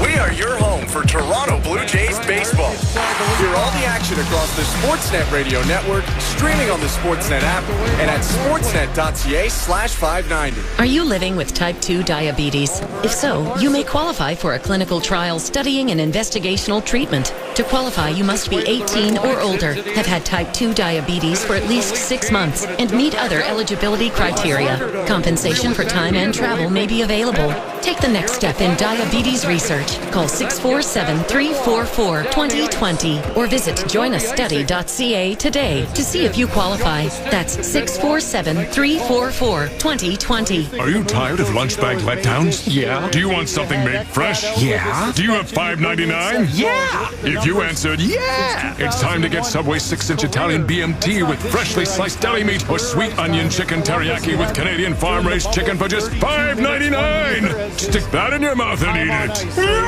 2 freshly made 6-inch subs, only $5.99 each. Subway makes it fresh like that. Freshly prepared per order at participating restaurants. Extras, taxes, and delivery additional. Yeah! Breaking news coming in from Bet365, where every nail-biting overtime win, breakaway, pick 6, 3-point shot, underdog win, buzzer beater, shootout, walk-off, and absolutely every play in between is amazing. From football to basketball and hockey to baseball, whatever the moment, it's never ordinary at Bet365. Must be 19 or older. Ontario only. Please play responsibly. If you or someone you know has concerns about gambling, visit connectsontario.ca. If GiroShed builds your shed, you can be doing all the things you'd rather do instead, like clearing out your garage and organizing your backyard. GiroShed has been constructing handsome storage sheds for over 30 years, designed for a lifetime and your lifestyle. Whether you're clearing out your garage or creating the perfect space in your backyard, GiroShed is built right, on site, in just 1 day. Contact them now for spring specials and start your next project today. Explore the possibilities at GiroShed.ca. That's DURO shed.ca. When you get a Subaru with symmetrical full-time all-wheel drive and class-leading safety included, it's like you also get a Subaru that comes with a multi-dog transporter, mud navigator, a Rainmaster slope pilot, remote campsite finder, a moose country guide, a gravel handler, a very slushy surface controller, windy road stabilizer, spinning wheel avoider, a four-legged mammal attractor, surprise snow detector, plus oh, and we're out of time. Subaru is the multi-tool that masters every unpredictable weather condition. Visit your local Subaru dealer for great lease and finance options.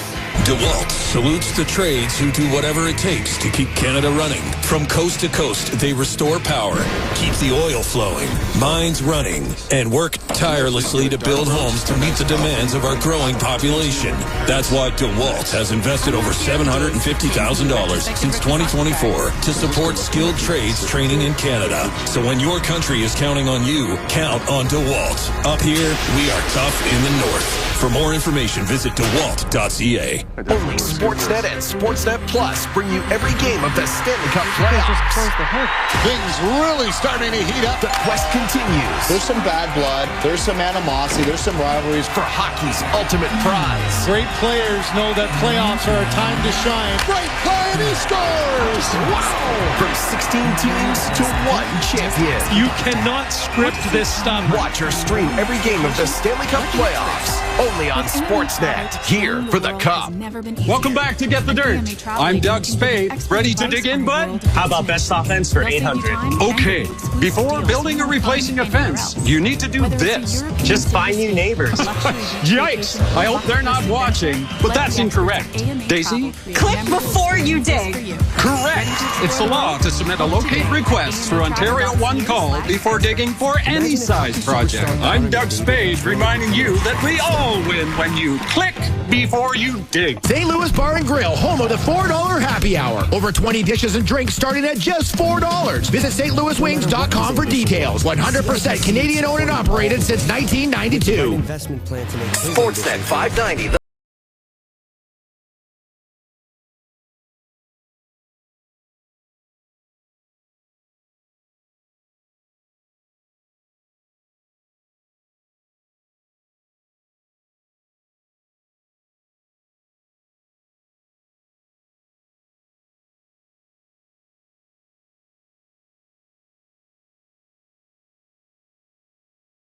Bank Arena tonight. It is bad news for the Maple Leafs.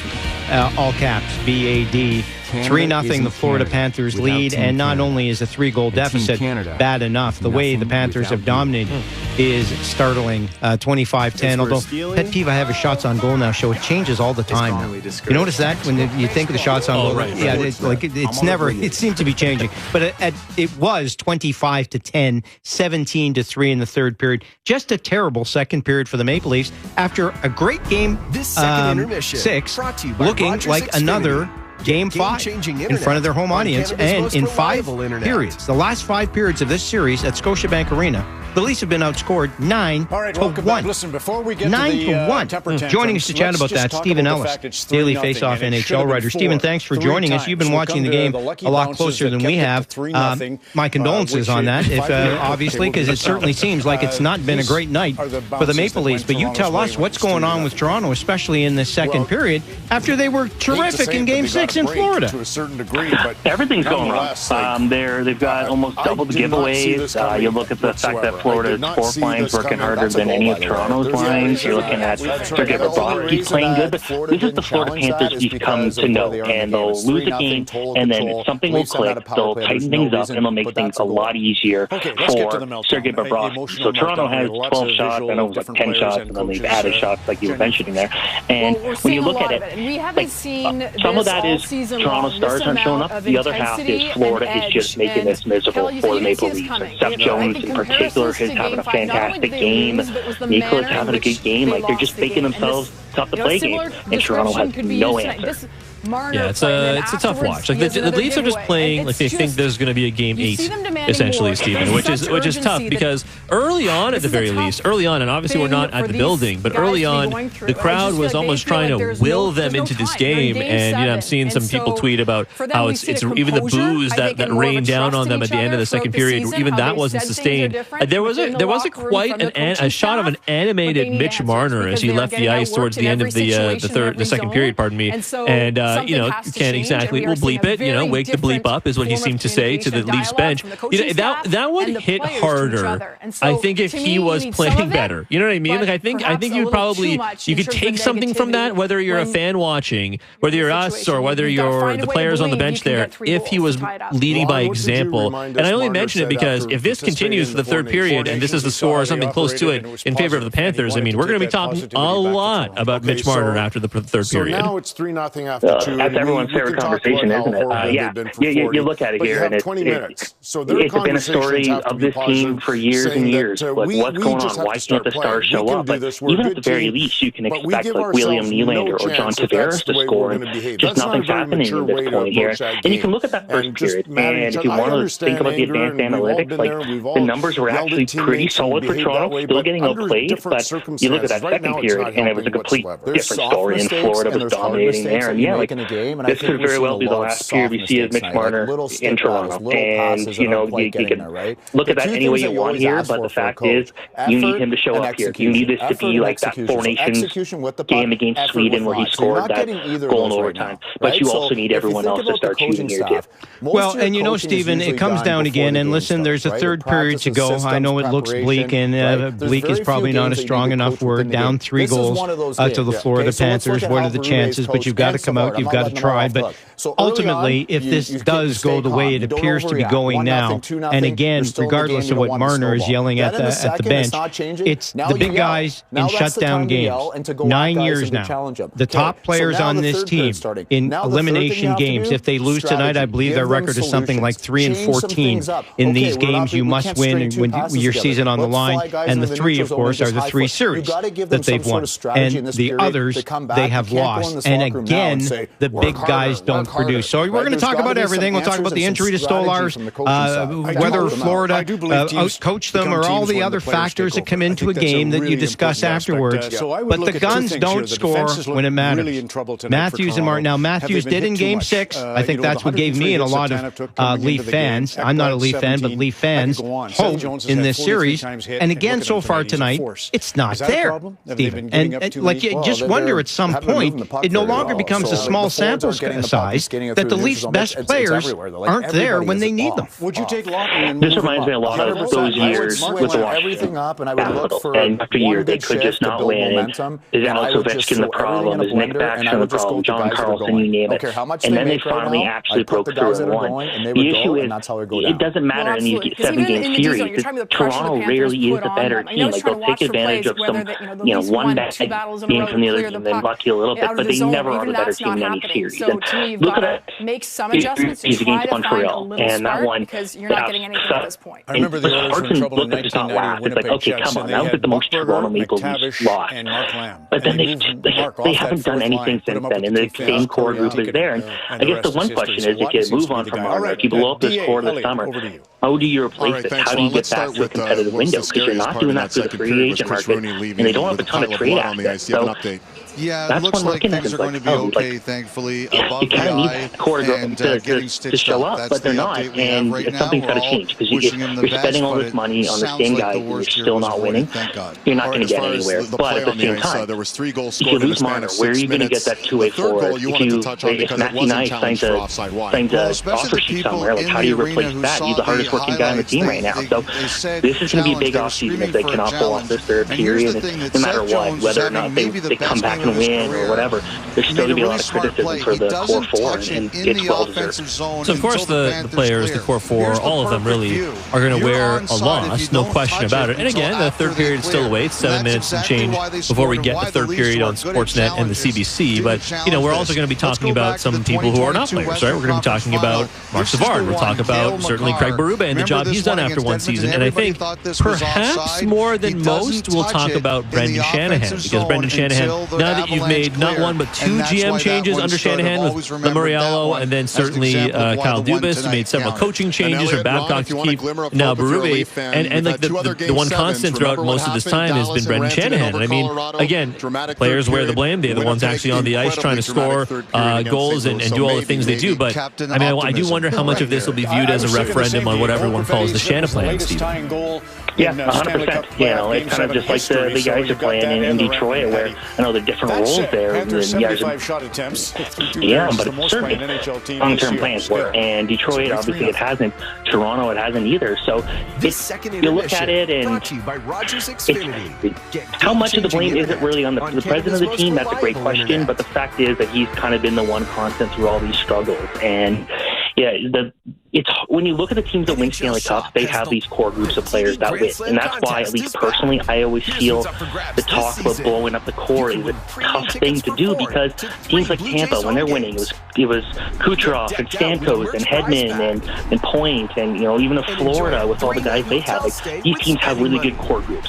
And when you start blowing that up, you're going to spend a lot of time trying to make up for that. So Vancouver's about to find that out very quickly here. And with Toronto, that's going to be a tough one to go through. But at the same time, maybe you need to just have a fresh voice. I don't know who you would replace and put as the president of the team, but you got to have someone that will change it up, make things different, because these are good players. Like, Mitch Marner is a good two-way player at his best. Austin Matthews has actually been a decent two-way player, but in the end, they're not producing when it matters. No. And that's hard to move on from those guys, though. Yeah, Stephen, that's the thing. There's no question. They have not produced in elimination games yet, I'll say, because there's still a third period to go. But end of the day is, like, at some point, you've got to think that there's going to be a change even for cosmetically. But I still look at it, people talk, blow it up.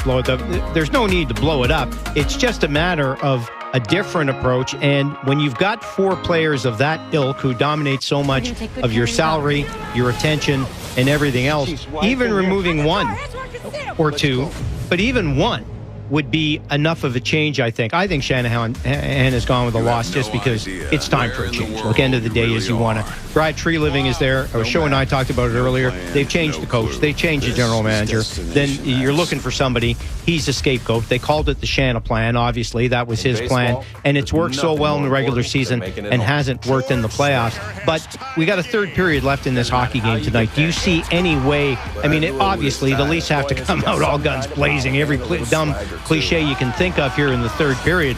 But can they stop this Florida team that just looks driven? They won every puck battle in that second period. No, I don't think so. Look at it. The fourth line for Florida has been so good tonight. Would it be Gadjevich or AJ Greer, those guys? And, Anton Lindell has been what I think the Leafs would love Max Domi to be, just this good support center who can do so much. And that's the thing, you look at Toronto, it's like Florida. Florida's biggest players aren't performing right now. Brad Marchand's having a quiet night. Kitchuk is not shooting, guys like that.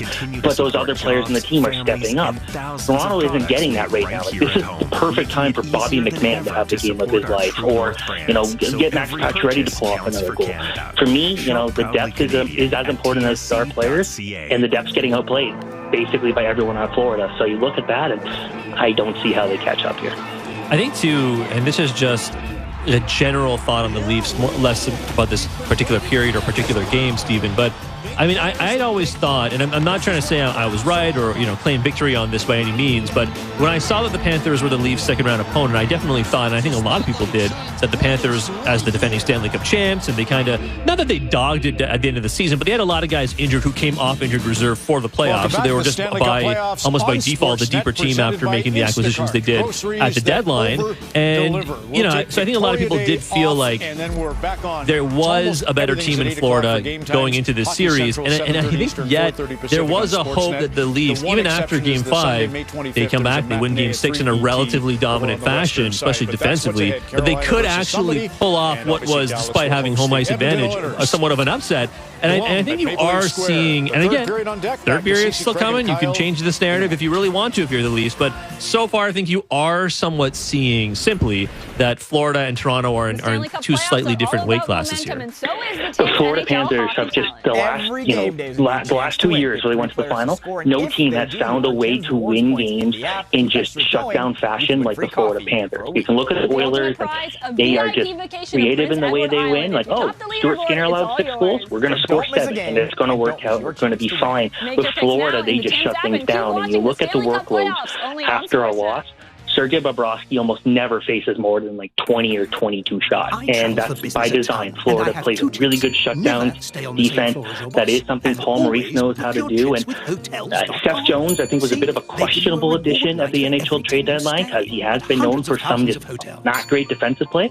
He's having a very impactful series here when he's not shooting pucks off his own goalie like he was in Game 3. So I think here, the Florida just looks like so much a better team. They're deeper at every position right now, and even with Matthew Tkachuk just playing, just not doing anything, he's been their Austin Matthews, a guy not shooting.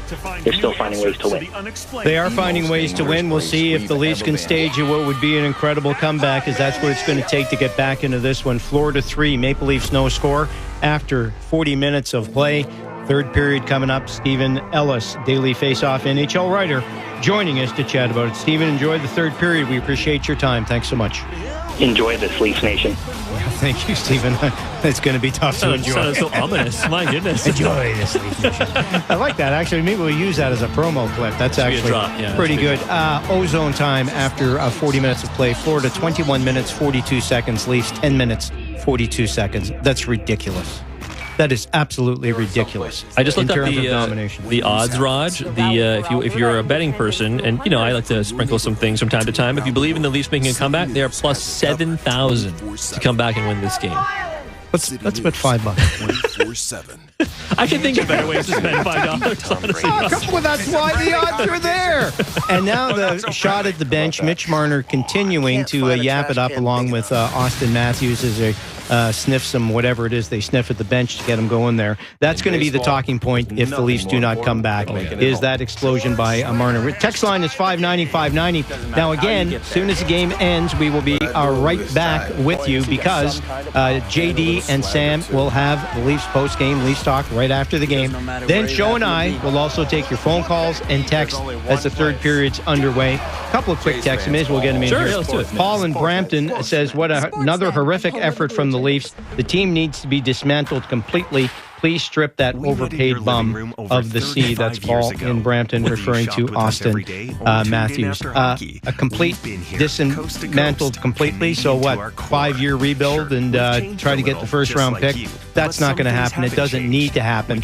And again, even if they don't come back in the third period, I still think this team has a nucleus. But something has to change. I will say this, Roger. We have this conversation about Vladdy a lot when it comes to, well, you know what? He's not the captain, but he is, because there are no captains, but he is a $500 million man. He's getting paid a lot of money. You have like the president of the largest corporation in the country coming out and saying, this is our guy. Like those kinds of events carry, whether it's fair or not, larger expectations, right? So when you only go 1 for 3 with 2 walks at the plate, quote unquote, only in a chance to tie or win the game at the end of the game, and you don't come through, you're gonna deserve, I think, and garner the brunt of a lot of criticism. And I think it's the same with the Matthews, right? They made such a show of effectively stripping John Tavares of the C and giving the C to Matthews. And again, I know captaincies in sports don't always mean you give it to the best player, but I do think that has been often, not always, but often, a flaw with giving the C to your quote-unquote best player, because if he then does not perform like he does, usually in the manner that basically led you to this point, to him getting the C, it's going to earn you a lot of criticism. And I'm not saying, to Paul's point, I think it was, I'm not saying it's undue criticism by any means, but I do think when you wear the C, you are held to a higher standard. And Matthews says, for a lot of people, not met that standard. Well, as you should be. And again, Marner's the same. It's those are the guys. Marner's the 100-point man. Matthews is a 69-goal scorer in the National Hockey League. And they make a lot of money, too. And they make a lot of money, and they don't score in elimination games. And with 18:39 to go in the third period, they're not scoring tonight in this elimination game. That is fair criticism. But a complete dismantling just goes a little too far. Right? I think there's going to be a lot of angst and anger, but that's not. I do see a point. This is from our pal Ben Ennis, and again, this could change because the game's not over. But if the score holds and there are no Toronto points to be had, then it means Mitch Marner, who just yelled at the bench to wake the bleep up, has 1 point in the final 4 games of this series. So even just 1 point tonight would mean he had 2 points in the final 4 games of the series. So you need more from all of your big guys. Well, and that's one of the things. I mean, credit for him for showing he cares and trying to get the team going. But maybe somebody should be yelling at him too. Derek in Sudbury says, Roger, we talked about this year after year. They blew a 3-1 lead over the Habs in the bubble, and you said they will never get a better chance. 4 forwards and half the cap. July is now the time to allocate cap dollars to build a playoff team. Tree is doing a great job. Give him time to finish the job. I'm positive the playoff team is being built. Derek, thank you. a more, I think, rational thing than tearing a team up, and that's a fair enough. And the Leafs are on the board at Scotiabank Arena, so let's not write the obituary just yet. They have scored at 2:07 of the third period, and maybe we still have a game left here tonight. That's Derek in Sudbury. It's the hope that kills you, that comment. It's yes, but it's at least it's not lying down, quitting. Show this one thing this team does not do. They do not roll over, but we'll see. Brian in Toronto and says almost at the end of the second period when he wrote this, not sure why I'm going to watch this game to the final horn. This game 7 is an absolute tire fire. Riley continues to show he's horrible defensively. He gets caught pinching often. Time for him to move on. Marner, JT break up the core four. Definition of insanity is bringing them back. New blood in terms of one or two blue liners. Lock up Nyes. Bring on Cowan, although I think he's more likely destined for the Marlies. On the plus side, the Leafs are strong in net, and they are cheap goalie, salary-wise. The ones who should be most concerned are the Jays, now the only game in town, and they've got huge issues. P.S. Shanahan plan is over. I think that's going to be the number one consensus, unless the Leafs can come all the way back in this game, is that Brendan Shanahan's time is likely up. But they do have an early goal, Domi with it, early in the period. Not a good goal by Bobrovsky. Went right through the 5-hole from what I saw here. And we'll see if they can work their way back. But yes, there's going to be a lot of angst if they cannot complete this comeback. But then that actually, too, is almost kind of like a 2-on-none when you've got a 3-0 lead, or a 2-on-1 at the very least. So the Leaf bench is excited, and Mark Savard pointing the finger. That's one. You can see him. That's one. And so there's no quit. That's one thing we can say about them. Yep, here we go. Absolutely. I hope for, I mean, yes, I'm a Leafs fan, but I do hope for everyone in that building, everyone who lives and dies on every shift, and puck possession and power play. I hope they make something of this game, Raj. But I think that it is tough when you're trying to climb the ladder like this against a team that is as well constructed as the Florida Panthers. I mean, that's just the reality. They're the Stanley Cup defending Stanley Cup champs for a reason, and they're perhaps. I mean, even if you count the Leafs, but if you count all the teams that have moved on, all very good teams. Oilers, Stars, Hurricanes still waiting their third-round matchups, but they're all very good, and I dare say none of them are quite as deep as the Florida Panthers. Well, yeah, but Sho, here's the thing, I mean, we look back at this series, and it is still not over, because like I said, it's now 3-1. And how many times in this series have we changed the narrative? How many times has it been, the Leafs have finally gotten over it, and look, they won the first two games of the series. Oh, Florida came back and dominated. Oh, now they came back. Oh, look at the Leafs in Game 6 and Game 7, and now it's like, and we want that definitive, yes, it's this, and Florida is unbeatable, unstoppable, and the Leafs stink and blow the team up. It's Game 7, and it's 3-1 in the third period, and it's been a terrible, and it's 4-1 now, as Florida has deflected a shot. Just as I speak, but that's how the narrative is flipped. That one's on you. That goes on. No, it's on Shanahan. It's on Shanahan. They're showing him on the screen. Panthers have just scored 2:54 into the third period. 4-1 Panthers. But yes, back and forth we go, and the Panthers find a way to get things done. But again, it's Game 7 of series. So I hear you, and there's no question Florida is the industry standard in the NHL, and that's the way it is, and we'll see if there's another comeback coming from the Maple Leafs. But obviously a huge goal, nice deflection in front of the net, and no chance for Joseph Woll on that one as the Panthers answer back as they have done many times. I also feel like, and I don't think a lot of people will be like this should they go on to lose this game, Raj, but I'm not sure a lot of ire should be directed towards Joseph Woll necessarily, if that's fair, because I think given the situation he was put in this series, I'm willing to give him a little bit of a pass. I think it's the guys who are not scoring goals. Oh, I don't blame Joseph Woll one iota. I don't blame one iota for goaltending. Goaltending didn't cost them the series. Matthews and Marner not scoring in shutdown games cost them a series if they don't come back. The same song, narrative, story. That's the one consistent. Look at the elimination game record, point-wise, of Marner and Matthews compared to their regular season. That's the difference. Roger, you know how whenever we have these chats during the regular season, like early in the year, and we're getting ready for the season to begin, and we're talking about their chances, it matters what they do in Game 80 93 onwards and so on. And I think, and Derek and Sudbury alluded to it, but I think I've heard you say, you know what, they're 3-1 over Montreal. They're goal scoring against the Bruins when Pasternak scored and Marner doesn't. And you'll get shut out by Columbus. I can go on and on. Yeah, exactly. And I feel like if this holds, you're going to have to add Game 7 against the Panthers in the second round to that list. Yes, this would be another example of it. Yeah, another painful Game 7 loss where the big guns don't score. But it was not goaltending. It was not goaltending. It is not team toughness. It is the big guns not scoring. And that's the irony. Is irony the right word? It probably is. The epitaph of Marner being the guy yelling.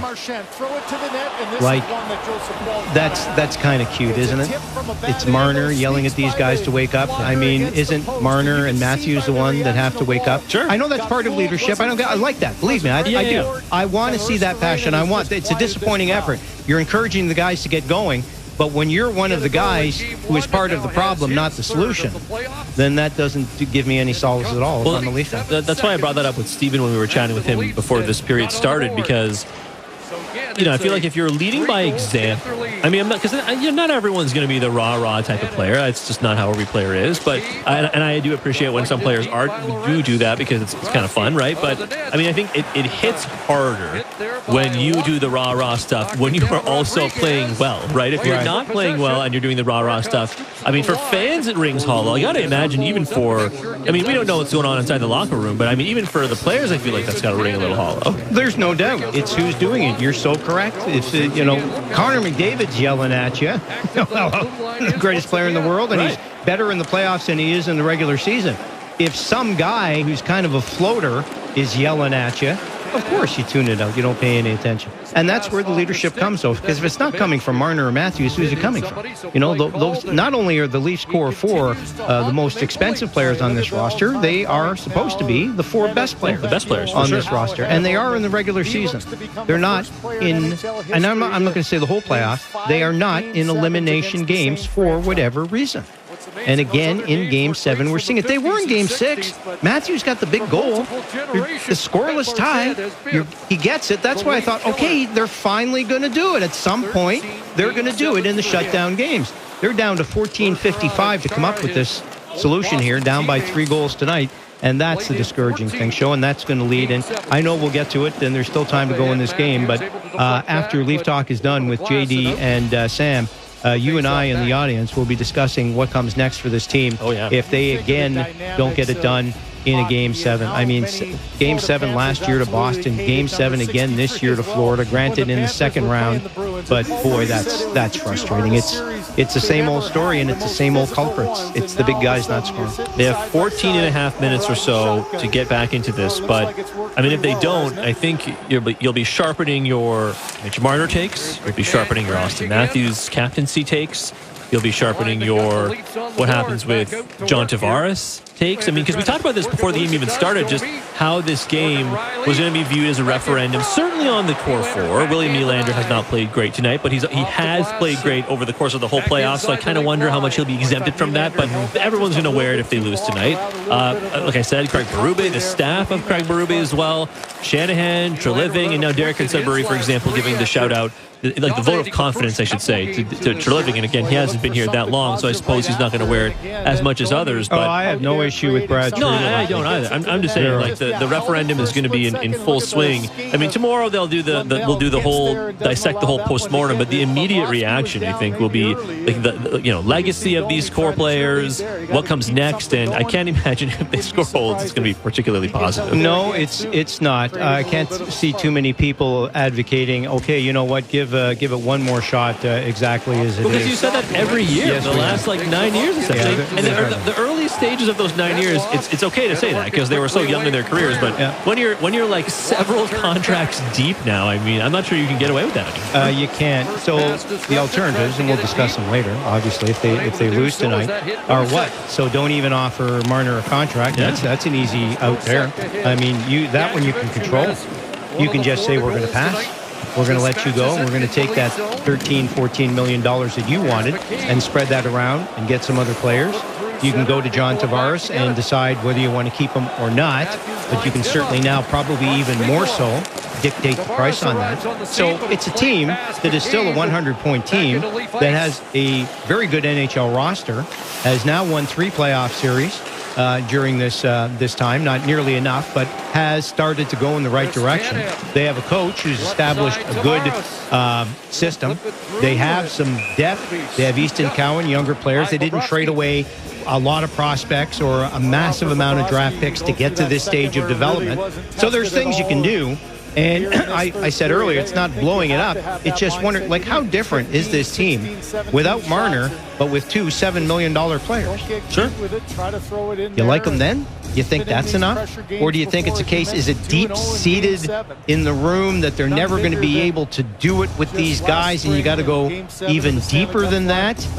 That's a question that only they can answer, and maybe they can answer because it's a hard one for anyone to answer definitively. Right. But those are the decisions that are coming in the offseason. Do you believe in the idea, Raj, of like someone, especially an athlete, having, I mean, I certainly hope only athletes, but having the killer instinct?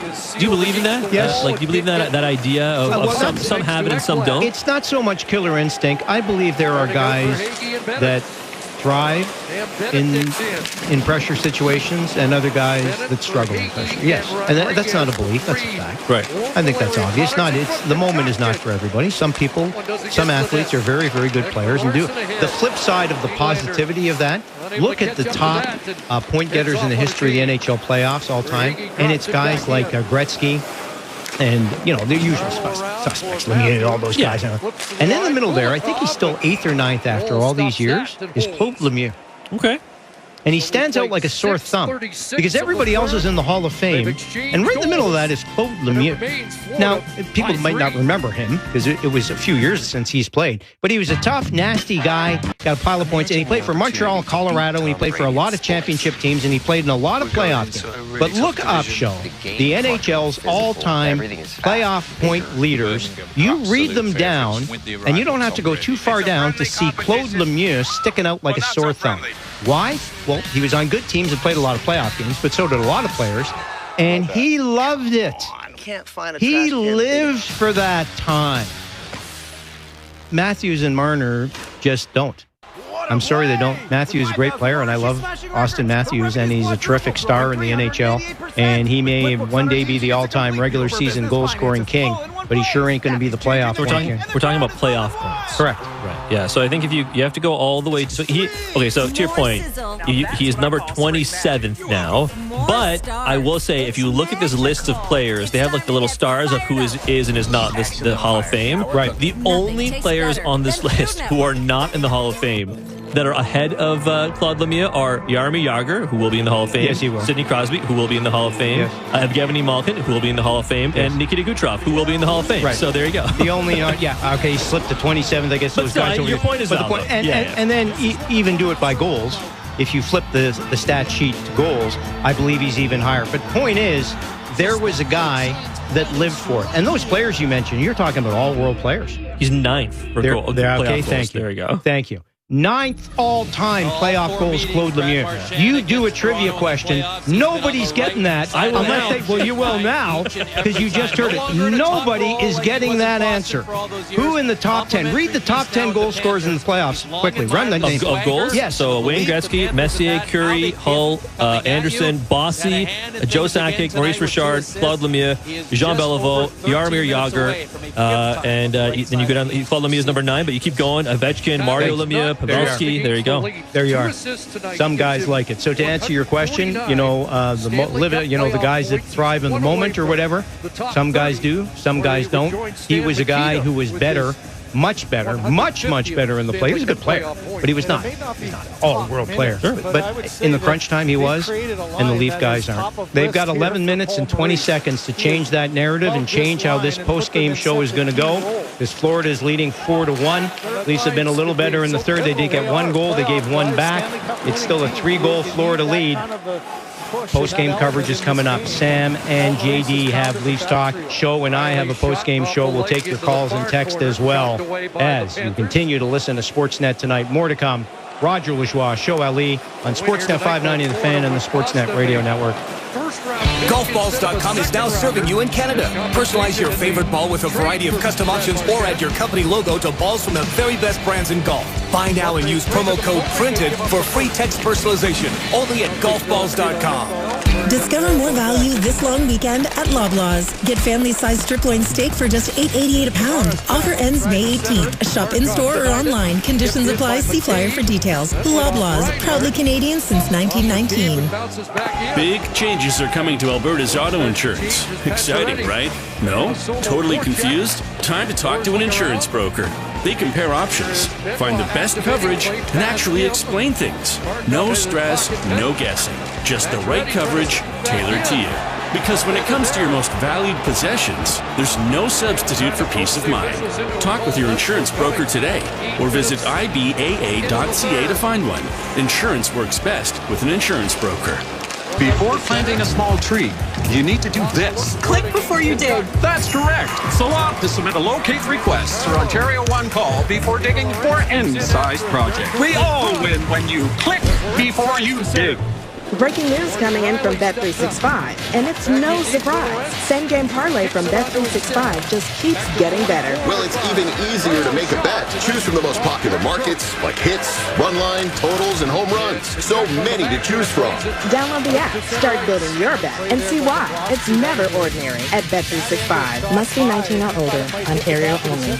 Please play responsibly. If you or someone you know has concerns about gambling, visit connectsontario.ca. When you get a Subaru with symmetrical full-time all-wheel drive and class-leading safety included, it's like you also get a Subaru that comes with your very own golf club hose, stadium parking navigator, a basketball team transporter, a remote cottage spot, a beaver spot, a coach hall, bear country guide, a family road trip carrier, a muddy road controller, extreme wind stabilizer, plus up. And we're out of time. Subaru is the multi-tool that masters every unpredictable weather condition. Visit your local Subaru dealer for great lease and finance options. At Newborough, we develop unique plans so people can unlock the equity in their home. Unique like this one. It's called the Aaron and Catherine Plan. Aaron was in the middle of selling his small business and wanted to pay off some debt. Truth is, big banks are not too keen on small business. So we developed a plan that was the perfect fit. Because as we see it, you're anything but small. Reach out today. We'll work side by side to unlock the equity in your home. Use your home to get a loan with Newborough. License 13115. Hey, it's Gene Principe. Boys across our community are waiting for mentors, and BGC Big Brothers Big Sisters of Edmonton and area is on a mission to find 100 men in 100 days to step up. Changing a life is easier than you think. Imagine tossing a football, playing a video game, or just hanging out with someone who thinks you're awesome just for being you. Be one of the 100 and change 2 lives for the better, theirs and yours. Apply today at bgcbigs.ca/100men. Sometimes I feel a bit helpless with the state of the world, and it feels really hard to make an impact on people's lives. I donate because it makes me feel better to know that I can actually do something today to help people. Donating blood helps me feel like I'm making a difference in the world. Canadian Blood Services. Experience what you get when you give.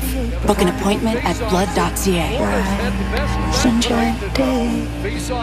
It was a Riley day in Pizzaville when hockey star Morgan Riley asked for a really big pizza.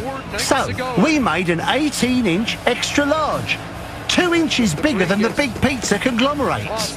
He liked it so much, we decided to name it after him. Now you can enjoy the Riley Big Pizza without ever being slammed into the boards. Call Pizzaville at 736-3636. If Duroshed builds your shed, you can be doing all the things you'd rather do instead, like clearing out your garage and organizing your backyard.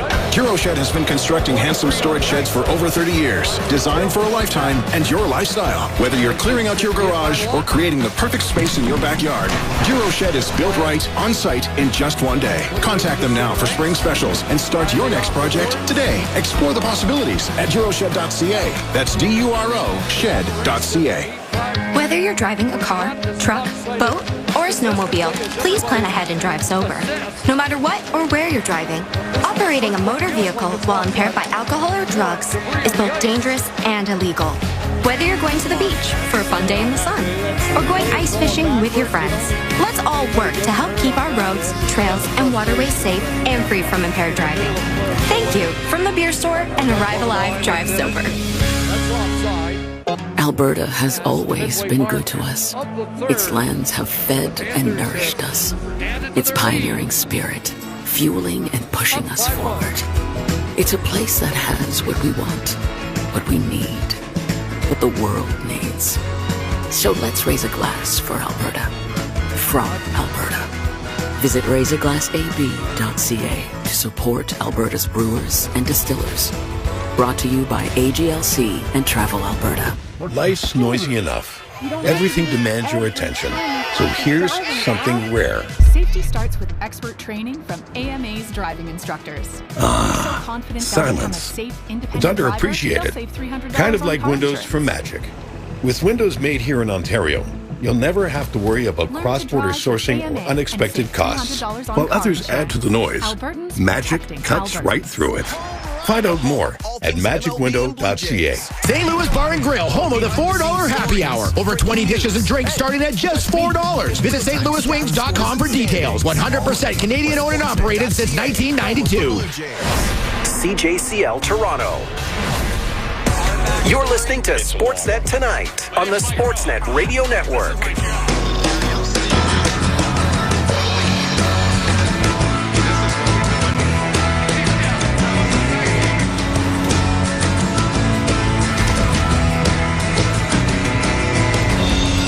Welcome back to Sportsnet Tonight on the Sportsnet Radio Network. Joe Ali, Roger Lajoie here with you.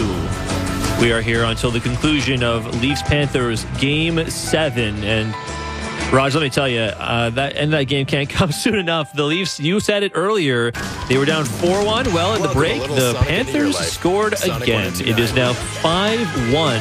Panthers with about 9 minutes to go in the third period, which, of course, I suppose if you really want to, you can watch on Sportsnet. Incredibly disappointing. There is no question about it. We've got extensive post-game coverage coming up. As always, Sam and JD have Leafs Talk, and we will come in and take your text and your phone calls right after that as well. So you'll have a chance to vent tonight, and you have every reason to vent. Still 8:35 to go, but very similar game tonight to Game 5 in the series. And after a Game 6 performance that they had every reason to be proud of, this is just laying another stinker here tonight in front of the home fans. It is I just don't have any words. I thought they would be much, much more competitive tonight. I mean, I thought they were going to win the series in 7 games, and it went to 7 games. And we talked earlier, you lose, you lose. What's the difference? If you lose 5 or 6-1 and 2-1, yeah, there's a difference. There's a big difference. There is a big difference. And these last 2 games on home ice, just the way they've been so badly outplayed. You look at this game and you wonder how the series managed to go to 7 games. So you give them credit. Florida is great. Look how good they are. They're so dominant when they're playing like this, but they still needed 7 games to beat the Leafs. Small solace after this effort tonight. Yeah, I think when you look at the combo of what's gone on tonight, I mean, the combo of what's gone on tonight and what went on in Game 5, I mean, in a series that went 7 games, and again, I don't have the results of every series in NHL history in front of me, but that's got to be as poorly as a team has played at home with home ice advantage in Games 5 and 7 of a series, maybe ever, honestly. Yeah, I don't have it either, but being outscored 11-2 in Game 5 and 7 with home ice advantage in a series, that doesn't happen very often. I think that's a fair enough comment, Joe. Okay, I know it's like hyperbolic, but I can't imagine it's happened that many times. Yeah. No, there's been disappointments and teams have lost, and there's been some bad blowouts of home teams in Game 7s, no question. Boston shut out Vancouver in Game 7 of the Stanley Cup Final in Vancouver. I think it was 4-0. So it does happen. But do you lose both 5 and 7 that badly after you play so well in Game 6? Yeah. Like, they were so good in Florida. The Panthers had 2 shots on goal in the first period in a shutdown game. Matthews finally got off to Schneid in an elimination game and scores a big goal, and we get this tonight. No words. As Roger Lajoie said, I'm Show Ali. We will be back after the third period to give you a little bit of Leafs post-game coverage, but we will throw it over to JD Bunkus, Sam McKee, and Justin Bourne, who will all have a collective edition of Leafs Talk tonight. They'll be right here on Fan, on Sportsnet's YouTube page, and Sportsnet Plus. Until then, though, let's hear a little conversation. Speaking of JD, we'll hear a little bit more from him on the JD Bunkus podcast. Bunkus had Joseph Casciaro, lead Raptors and NBA reporter from The Score, to discuss the NBA draft lottery. The Raptors will pick 9th in the upcoming NBA draft. Here's Joe and JD chatting about it. Got the 1 pick. Anyway, a lot of people need to keep the secret. Yeah, there's people who see the lottery balls, so I guess it's impossible, right? It's impossible. It's impossible that they manufacture these things, but either way, I think that the NBA has a real perception problem right now. Joe Casciaro of The Score joins me now. What's up, buddy? How are we feeling today? I mean, we're feeling a lot of things. We're feeling absolutely infuriated is probably the right word. I mean, listen, you could say, well, you know, we're in sports media business and we're journalists and we have to keep the biases aside, and that's true to a large degree, but I'm sorry, I don't care what biases you're supposed to keep aside. There, in no just world, do the Dallas Mavericks win the lottery after what they did this year, after making the worst sports decision, at least of my lifetime, after alienating their fans the way they did, like just making a mockery of things, being run by the most incompetent man I've ever seen in a front office role based on the things he has said since making said worst sports decision of my life. And then they win the #1 pick. So 3 months after sending one generational star packing in a horrible trade, they just get another. It's just, there's no justice in this world. And then to boot, for those of us in Toronto who either cheer for the Raptors, you know, want the Raptors to be relevant for professional purposes, whatever the case may be, they fall back 2 spots tonight. It's just, you know, I wrote about it late last night. People can read the feature on the app. It's no one's fault the way it went, but there's just no sugarcoating how much of a gut punch this was for Toronto. Yeah, that's exactly right. This was a gut punch. I had phone calls with friends, and every single one of them that is, again, a diehard Raptors fan that talked to me on the phone last night, it was just, they kept doing the same thing. 9? Yeah. 9? Luka is rigged, just angry. And so I'm with you. All those feelings, I had the same feelings. No one thinks that the Mavericks deserve it. That's even like, again, they make the Luka trade, they make the Grimes trade, and they're like completely unapologetic about the Grimes trade too, in a very strange way where it's a disaster. And Nico is there where he won't allow media to bring in video or whatever the weirdness that it was. He's like, oh, this is going to be in a closed door meeting with just me. And you're going, God, this is ugly, ugly, ugly, ugly, ugly stuff. But here's my thought today that I wanted to bounce off you. So let's say the NBA isn't rigged, because it's likely not, right? Let's say it's not, because it's likely not. Does it matter? Like, does it matter? Because this isn't working.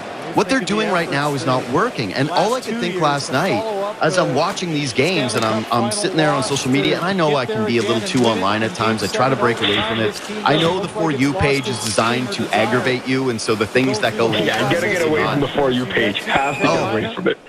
That being said, I've been getting a lot of robbers getting shot, failed attempts, and failed robbery attempts, and I'm like, yeah, let's feed me more of this. Like, there's some good stuff on For You, but it's also designed to make you mad. But I think that the general feeling of a basketball fan right now, right, there was a lot of problems with the league coming out of the All-Star game. We were doing these big debates on the state of the league and where it's going in terms of stylistic play and the salary cap and blah, blah, blah. The care, the effort level, load management. It said all these different issues. And to me, it felt like last night with the lottery, it was this cherry on top of the crap Sunday that has been this NBA season for the most part. Playoffs have been good, but for the most part, this was not a good season for the NBA. And I thought, even if it's not rigged, Don't they have to evaluate another way to change the draft? Because this is not working. What happened last night was not good for the league. Of becoming a woodworker instead. I think it's a tough situation because one, I think, there's a lot of angry people today. But two, the NBA would say, well, this is exactly why, the system is designed the way it was. Because, 6 years ago, everyone was complaining that tanking had gotten out of control and the lottery was too weighted towards the worst teams. I think the worst team had won it 3 years in a row at that point. And then so they flattened the odds and they added an extra team that actually gets drawn by the lottery. So the top 4 picks are now. And since they've done that, the worst team is 0 for 7. And in the last 3 years in a row, the worst team has fallen the maximum of 4 spots to get the 5th pick. So I don't know whether to view that as, well, that's a problem because it's going to negatively affect parity going forward, or to look at that and say, well, no, this is why the system was designed the way it was. A few months ago, people were also complaining that there was too much tanking in the in this season because of Cooper Flagg, Dylan Harper, how stacked his draft class was. Teams reading the writing on the wall, seeing they're not in it, and deciding, we don't care about making the play-in.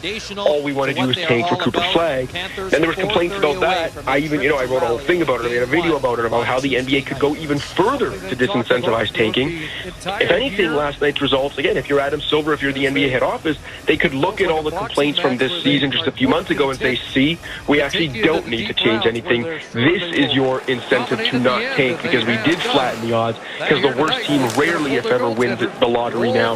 And so this should be your motivation to just go play the season and let the chips fall where they may.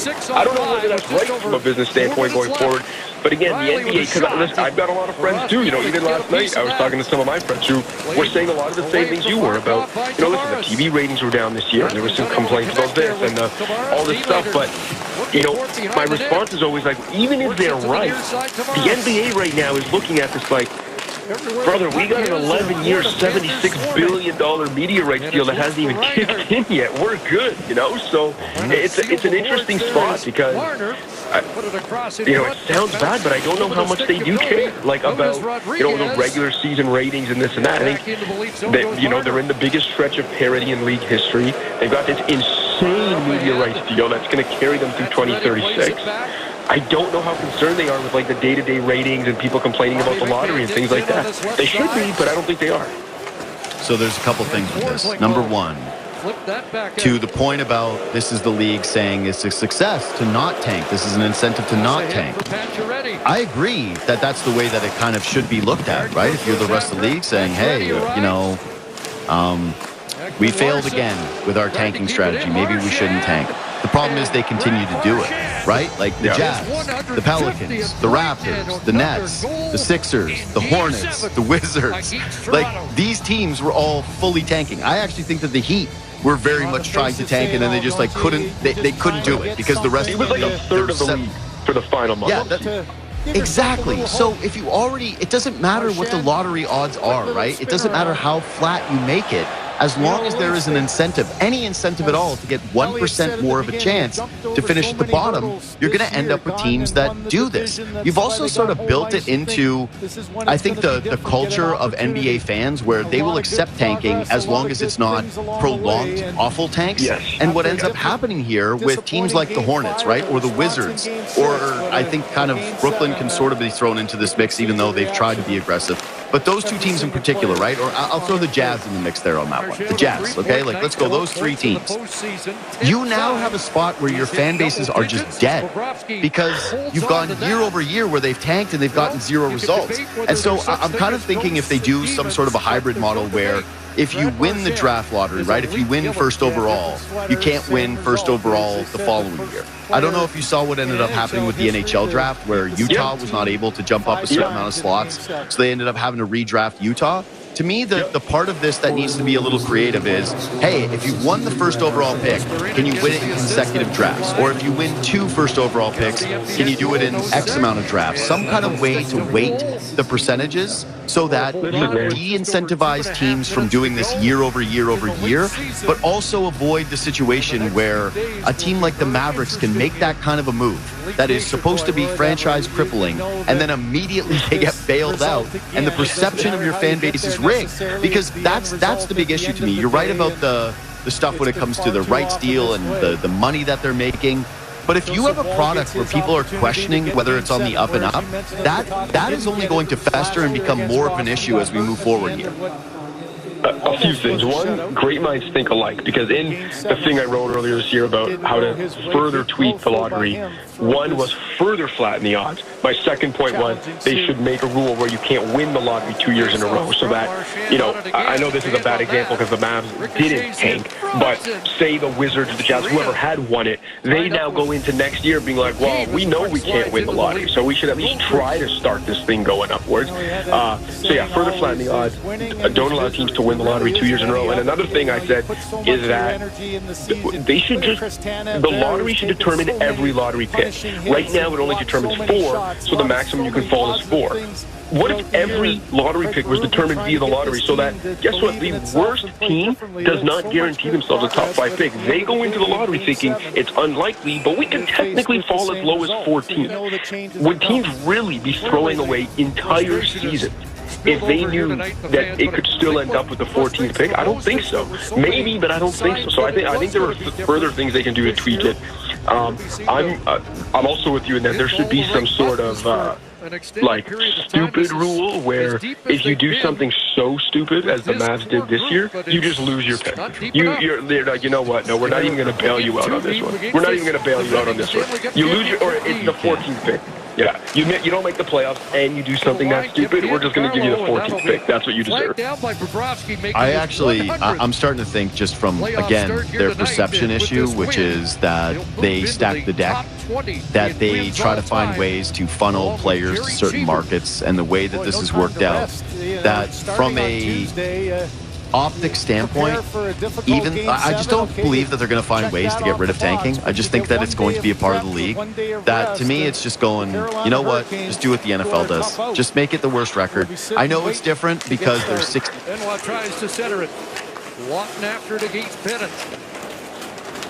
Well, it's over. The Florida Panthers have decimated the Toronto Maple Leafs again, 6-1. Same score as in Game 5. The Toronto Maple Leaf season is over. The third round will have to wait for another year. Paul Maurice and the Panthers. Maurice now 6-0 in Game 7s. And the Leafs embarrassed on home ice as they were in Game 5. Game 5, Game 7, same score, 6-1 Florida. 7-game series gave them a battle, but show in those 2 games, Games 5 and 7 at home, I don't think the Toronto Maple Leafs have ever been as bad in the playoffs. Yeah, Raj, I think it is a valid question to ask if this is the worst a home team has ever played in a Game 7 in the history of the NHL. I'm sure their performances. Yeah, they're not. Don't get me wrong. I'm sure they exist. I'm gapping on it, but there are teams that were smoked out. I think Pittsburgh 1 year beat Minnesota 8-0 in the. I know, the Bruins got diced up. Vancouver certainly in 2011. Like there are examples, but this is pretty. This is up there. Yeah, this is pretty high up. Yeah, this is very unusual considering how tight the NHL, especially in this day and age, when the NHL is as tight as it is, how the games have been so competitive and tight. This game, right from the get-go, was all Florida. And if you had not watched Game 5, when I watched Game 6, you would be absolutely stunned. Or if you'd watched Game 6, you'd be stunned. How could it be a 6-1 game in this series? If you hadn't watched Game 6 and you'd watched Game 5, you would not be surprised. Well, no, you'd think if there's not Game 7, why is there? How could there possibly be 7 games in this series? Leafs opened the series with a couple of wins on home ice. They had the lead 2-0 in Game 3 in the series. Talk about having the champs on the ropes. Let them off. They win in overtime. Florida wins 3 in a row. The Leafs play great Game 6 in Florida. All year you play for home ice advantage. What did it do? A dominating performance by the Safe Frame Sportsnet. Defending Stanley Cup champions. Enter English American. Margaret Fox button. Mattered not a lick. Not a bit. Not a bit. You can even make the argument it might have been better if the Leafs had given Florida home ice advantage in this one. An incredibly Value disappointing time for the Maple Leafs. Here's the agenda, folks. In just a few moments, we'll go to Leafs Talk with J.D. Bunkis, Sam McKee, and Jason Bourne. When that Sportsnet, Florida, tab 2 of 2 muted. Tab 2 of 2 unmuted. 0% browser essentials button. Enter English. Mark Paul Maurice last year, Mark of course, pause button. against the Edmonton Oilers. Craig Berube in 19 against the Boston Bruins. But it's Maurice that goes to 6-0 now for his Game 7 record.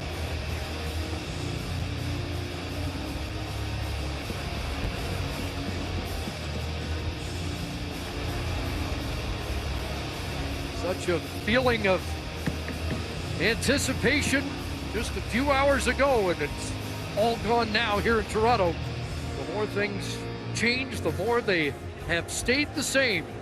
You know, even though it's not a first round handshake, it still doesn't feel any better. You know, it's Maple Leaf team has said got to 7 wins. That's the most this group has done. But the end result and being on the wrong end is a tough one. Interesting. Anthony Stolar's getting a couple of good reacquaintance with some old teammates. Back as the backup tonight, but unavailable for most of this. You're right, 7 wins. That's Florida knows, having won the Cup, they're only halfway there. It's an amazing journey, isn't it? All the work you do, and you know, it's disappointing when you're knocked out now.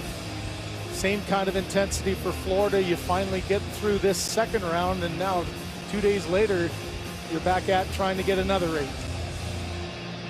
Stolar's taking his time through the line. The rest of the Leafs waiting.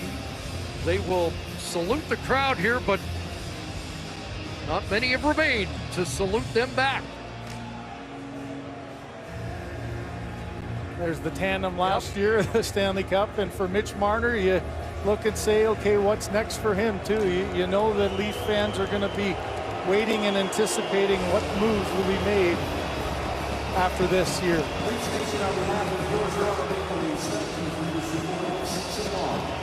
So a mixed response from the fans here. Expectations so much higher than this. As Florida wins 6-1 in Game 7. Here's Rod McLean.